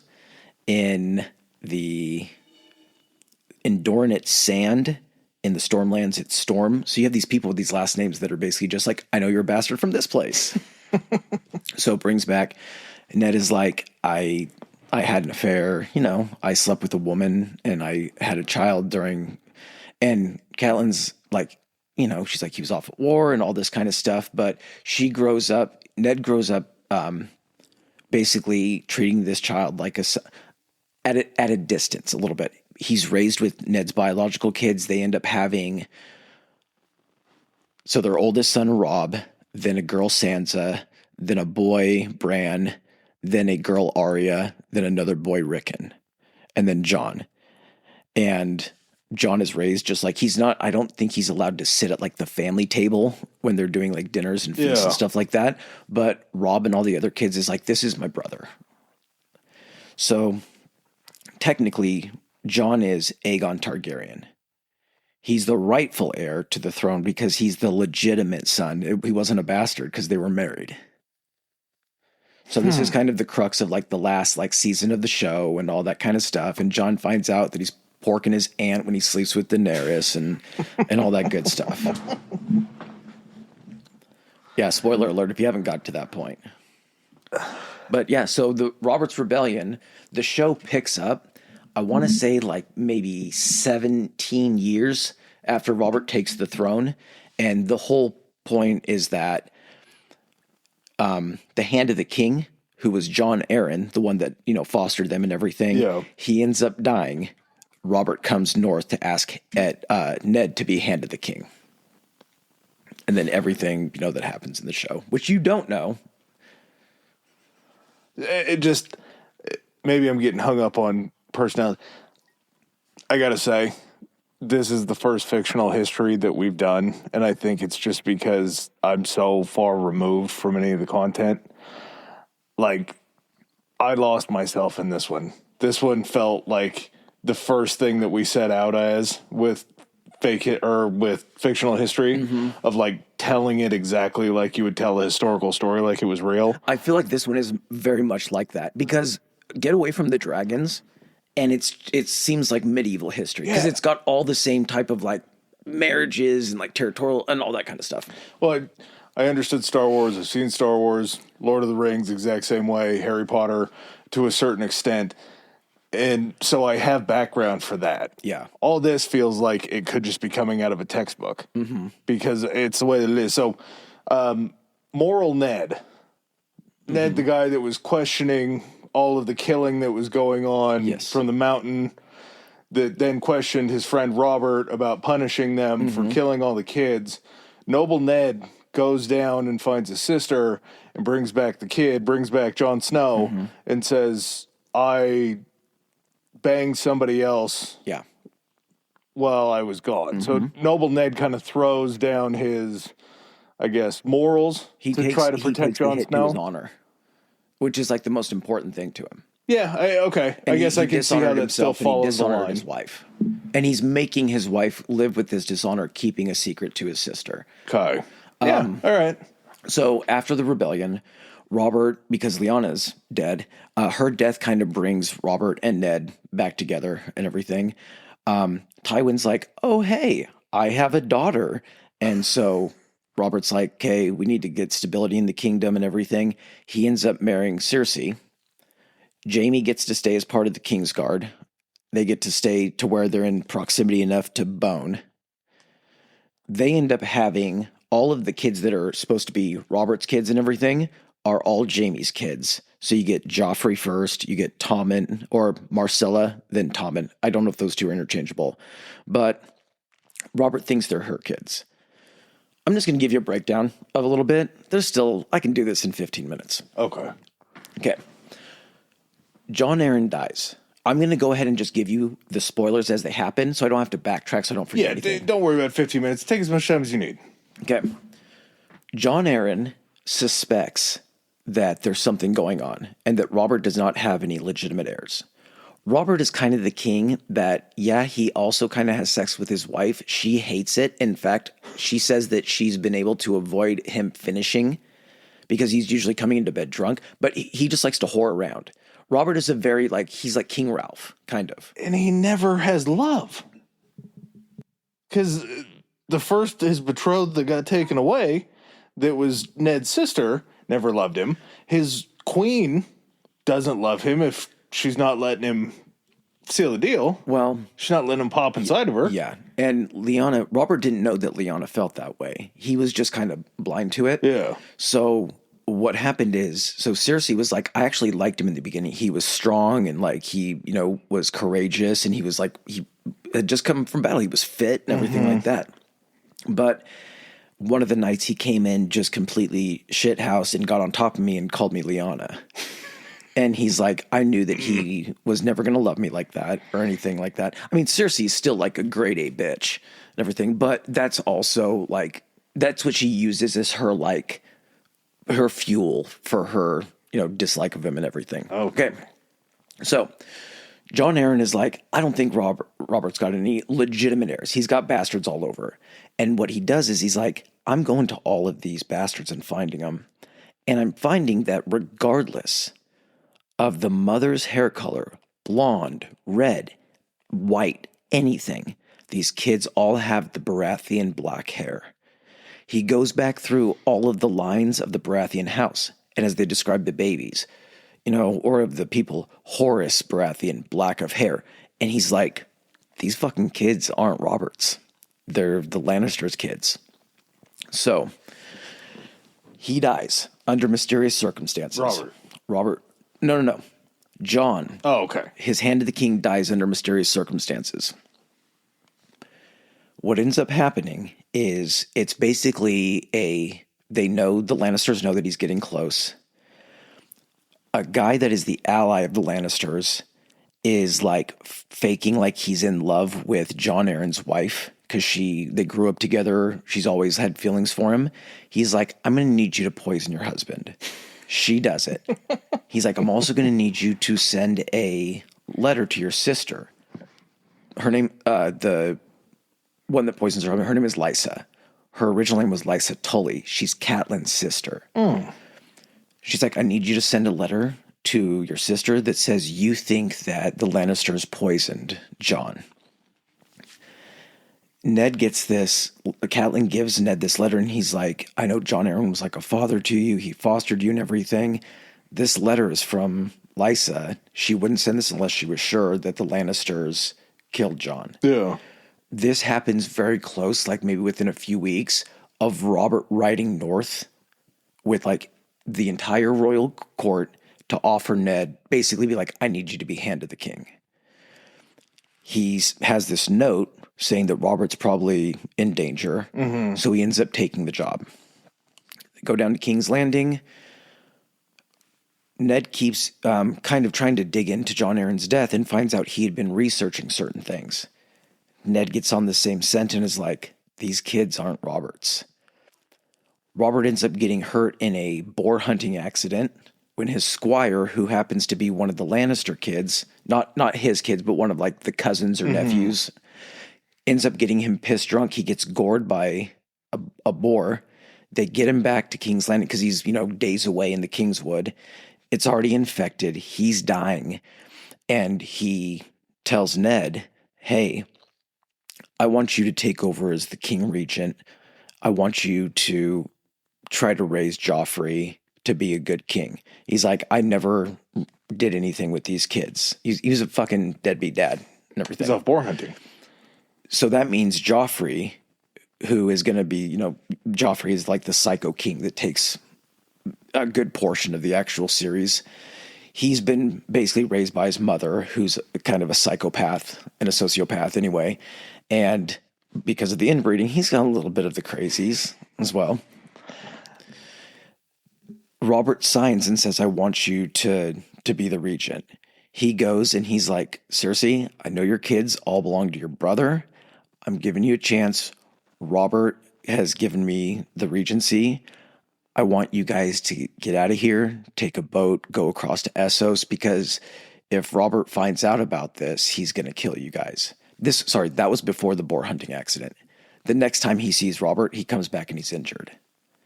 So Cersei's and the kids take off to Essos. No, they stay? Nope. As soon as Robert's dead, Ned tries to go and present like the letter and his findings. Joffrey's already on the throne. They end up seizing Ned. Ned loses his head. Oh, no. So now the North ends up finding out about this. North rises up in revolt. The Riverlands are going to join them because of the Tully ties and everything. There ends up becoming, I believe it's called the War of the Five Kings. And so the five kings that throw their hat into the ring, you have Joffrey, who's on the throne. Ned sent out letters to all these kingdoms being like, Cersei's kids are Jaime's kids. They have no actual claim to the throne. Some of them are just like, this is bullshit, but the ones that pay attention are Robert's brother, who is technically now the next in line. So his name is Stannis. Robert's got a younger brother named Renly. Renly's like, I should be king because people like me and because I've been in King's Landing and I actually know how to rule. Stannis is just a military commander. He's not going to be good for the realm. So the five kings you have are Stannis, Renly, Joffrey, Robb Stark, who is the Ned's son, and now his heir, now in control of the North. The Northmen all basically be like, you know what? We're going to be our own kingdom again.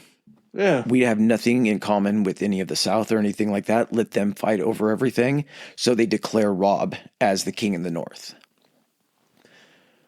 All kinds of backstabbing, yada, yada, yada. People exchange favors for gold and land and all that kind of stuff. Robb ends up getting killed in a trap set by his bannerman at a wedding. Basically, this guy named Walder Frey, who's like this kind of minor lord, he's this creepy old guy that keeps banging like barely legal women or maybe illegal women. He's just got like a shit ton of kids and everything. He ends up making a deal where Robb or one of the other Stark kids has to marry his daughter to get passage across the river. Oh. And at the wedding, he ends up planning a assassination and has a bunch of Lannister men like playing in the orchestra or playing where the band plays.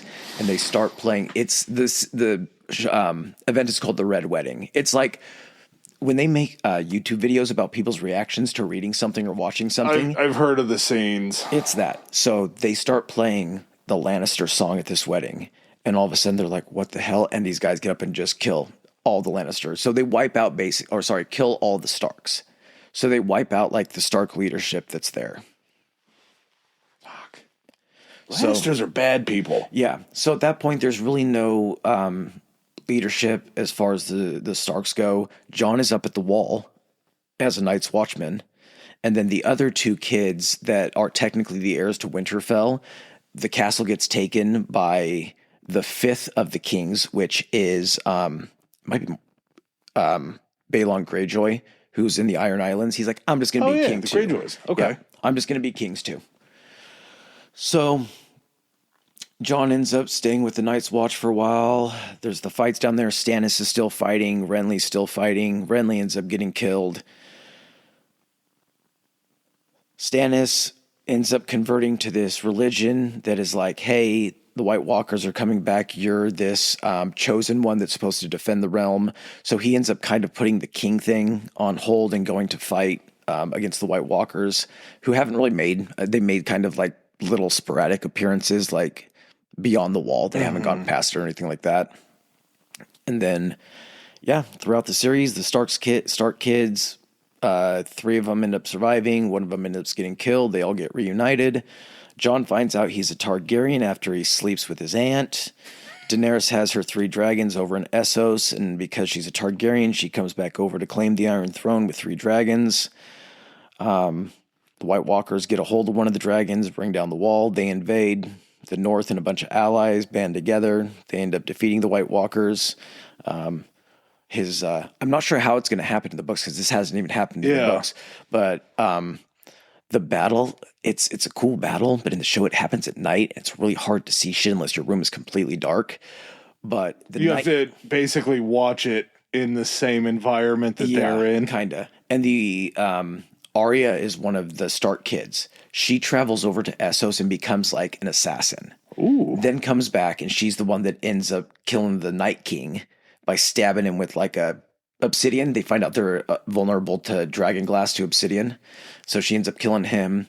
At this point, earlier on, Joffrey was poisoned at his wedding by the head of another house, this old lady named Olenna Tyrell, who's like a fucking badass Golden Girls, B. Arthur type. She has got a super hot granddaughter named Marjorie, who then ends up marrying Joffrey's younger brother. Cersei ends up blowing them all up in the church because she wants power and she's also crazy. So Cersei becomes queen. Joffrey's mother? Yeah.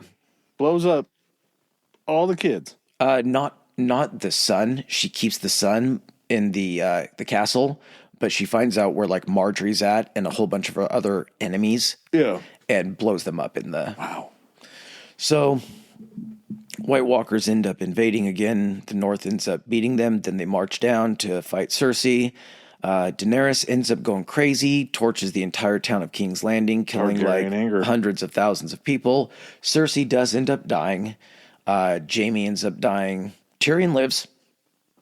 P-Dink. He actually went over and found, because he actually kills Tywin while he's taking a shit. Because Tywin tries to frame him for something, for killing Joffrey. He ends up escaping and going over to Essos and meeting up with Daenerys and becoming her hand of the queen because he's clever as fuck. And it's P-Dink. Yeah. Yep. So, sneaky guy. Yep. And then Jon Snow, for the good of the realm, because Daenerys is going crazy, ends up killing Daenerys. And he gets sentenced back to the Wall, and he's like, fuck you, I wanted to go back to the Wall anyway. So he ends up going and being with his people. They vote on a new king, and Brandon Stark, the one who, weirdly enough, here's some more magic coming in. He was called the Three-Eyed Raven because he could actually see visions of the past through the weirwood trees. Nice. So he was able to kind of sense some things, and because he kind of knows everything, they're like, he would be a great first king, and then they're going to hold elections since he was going to like be the next one and everything. It's not going to be hereditary. And yeah. So if I followed this correctly, in truth, if we're sticking with everything, Jon Snow should be the rightful king. Yes. Okay. Yeah. Also, I feel like maybe I had a misread on this. I think you missed the most important character, maybe everybody's favorite character. His name was Hodor. Yes. Yeah. Where does this gentleman? Hodor ends up getting Bran all the way north of the Wall because he has to meet up with this. North of the Wall where the White Walkers are? Yes. Because Bran keeps having these visions that he'll be able to help stop the White Walkers. Okay. He knows that this is coming. He goes and meets with, the way this is tied in, he goes and meets with this guy who's in a cave, who is the current Three-Eyed Raven. He has been giving Bran visions to come and find him so he can train him. That's fun. The old Three-Eyed Raven is Blood Raven that killed Daron Blackfire with his archers. Oh, shit. Yeah, there's some like crazy tiebacks. And I don't know if that's going to be how it ties back in the book and anything, but that's if you're going off the show and combining it with other stuff. So Hodor's with him the entire time. And Hodor ends up sacrificing himself to hold back a horde of these whites, the zombies, basically, while Bran escapes, who then goes on to be the king. But I'm going to blow your mind here because you don't know the genesis of this. The goddamn thing. Okay. While the zombies are attacking, Bran isn't reacting because he's currently looking at a vision of the past. He's in a vision. He's somewhere in a else. trance as they try to drag him out. He's seeing something at Winterfell. And Hodor, as a kid, is there. His name isn't Hodor, it's Willis.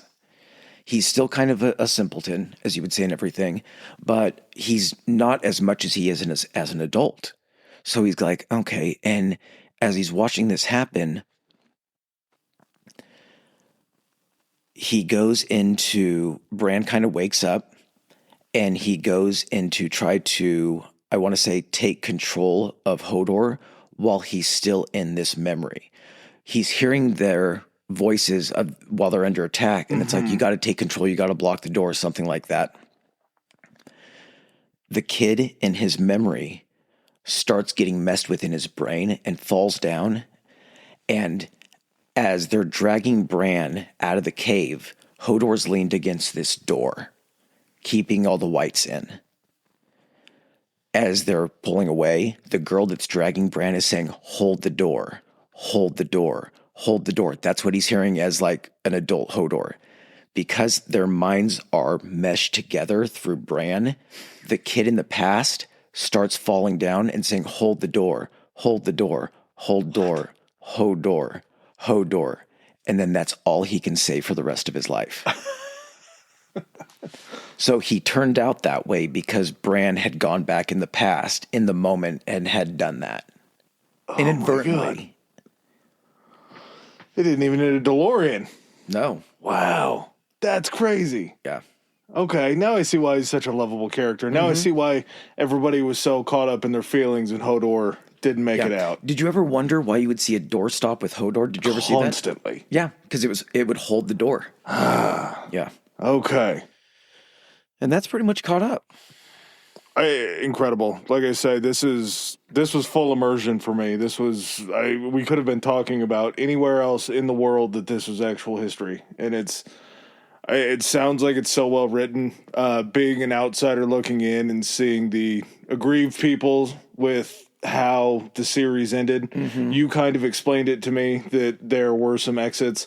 I am very curious now, just because, like you were saying, the books haven't been finished.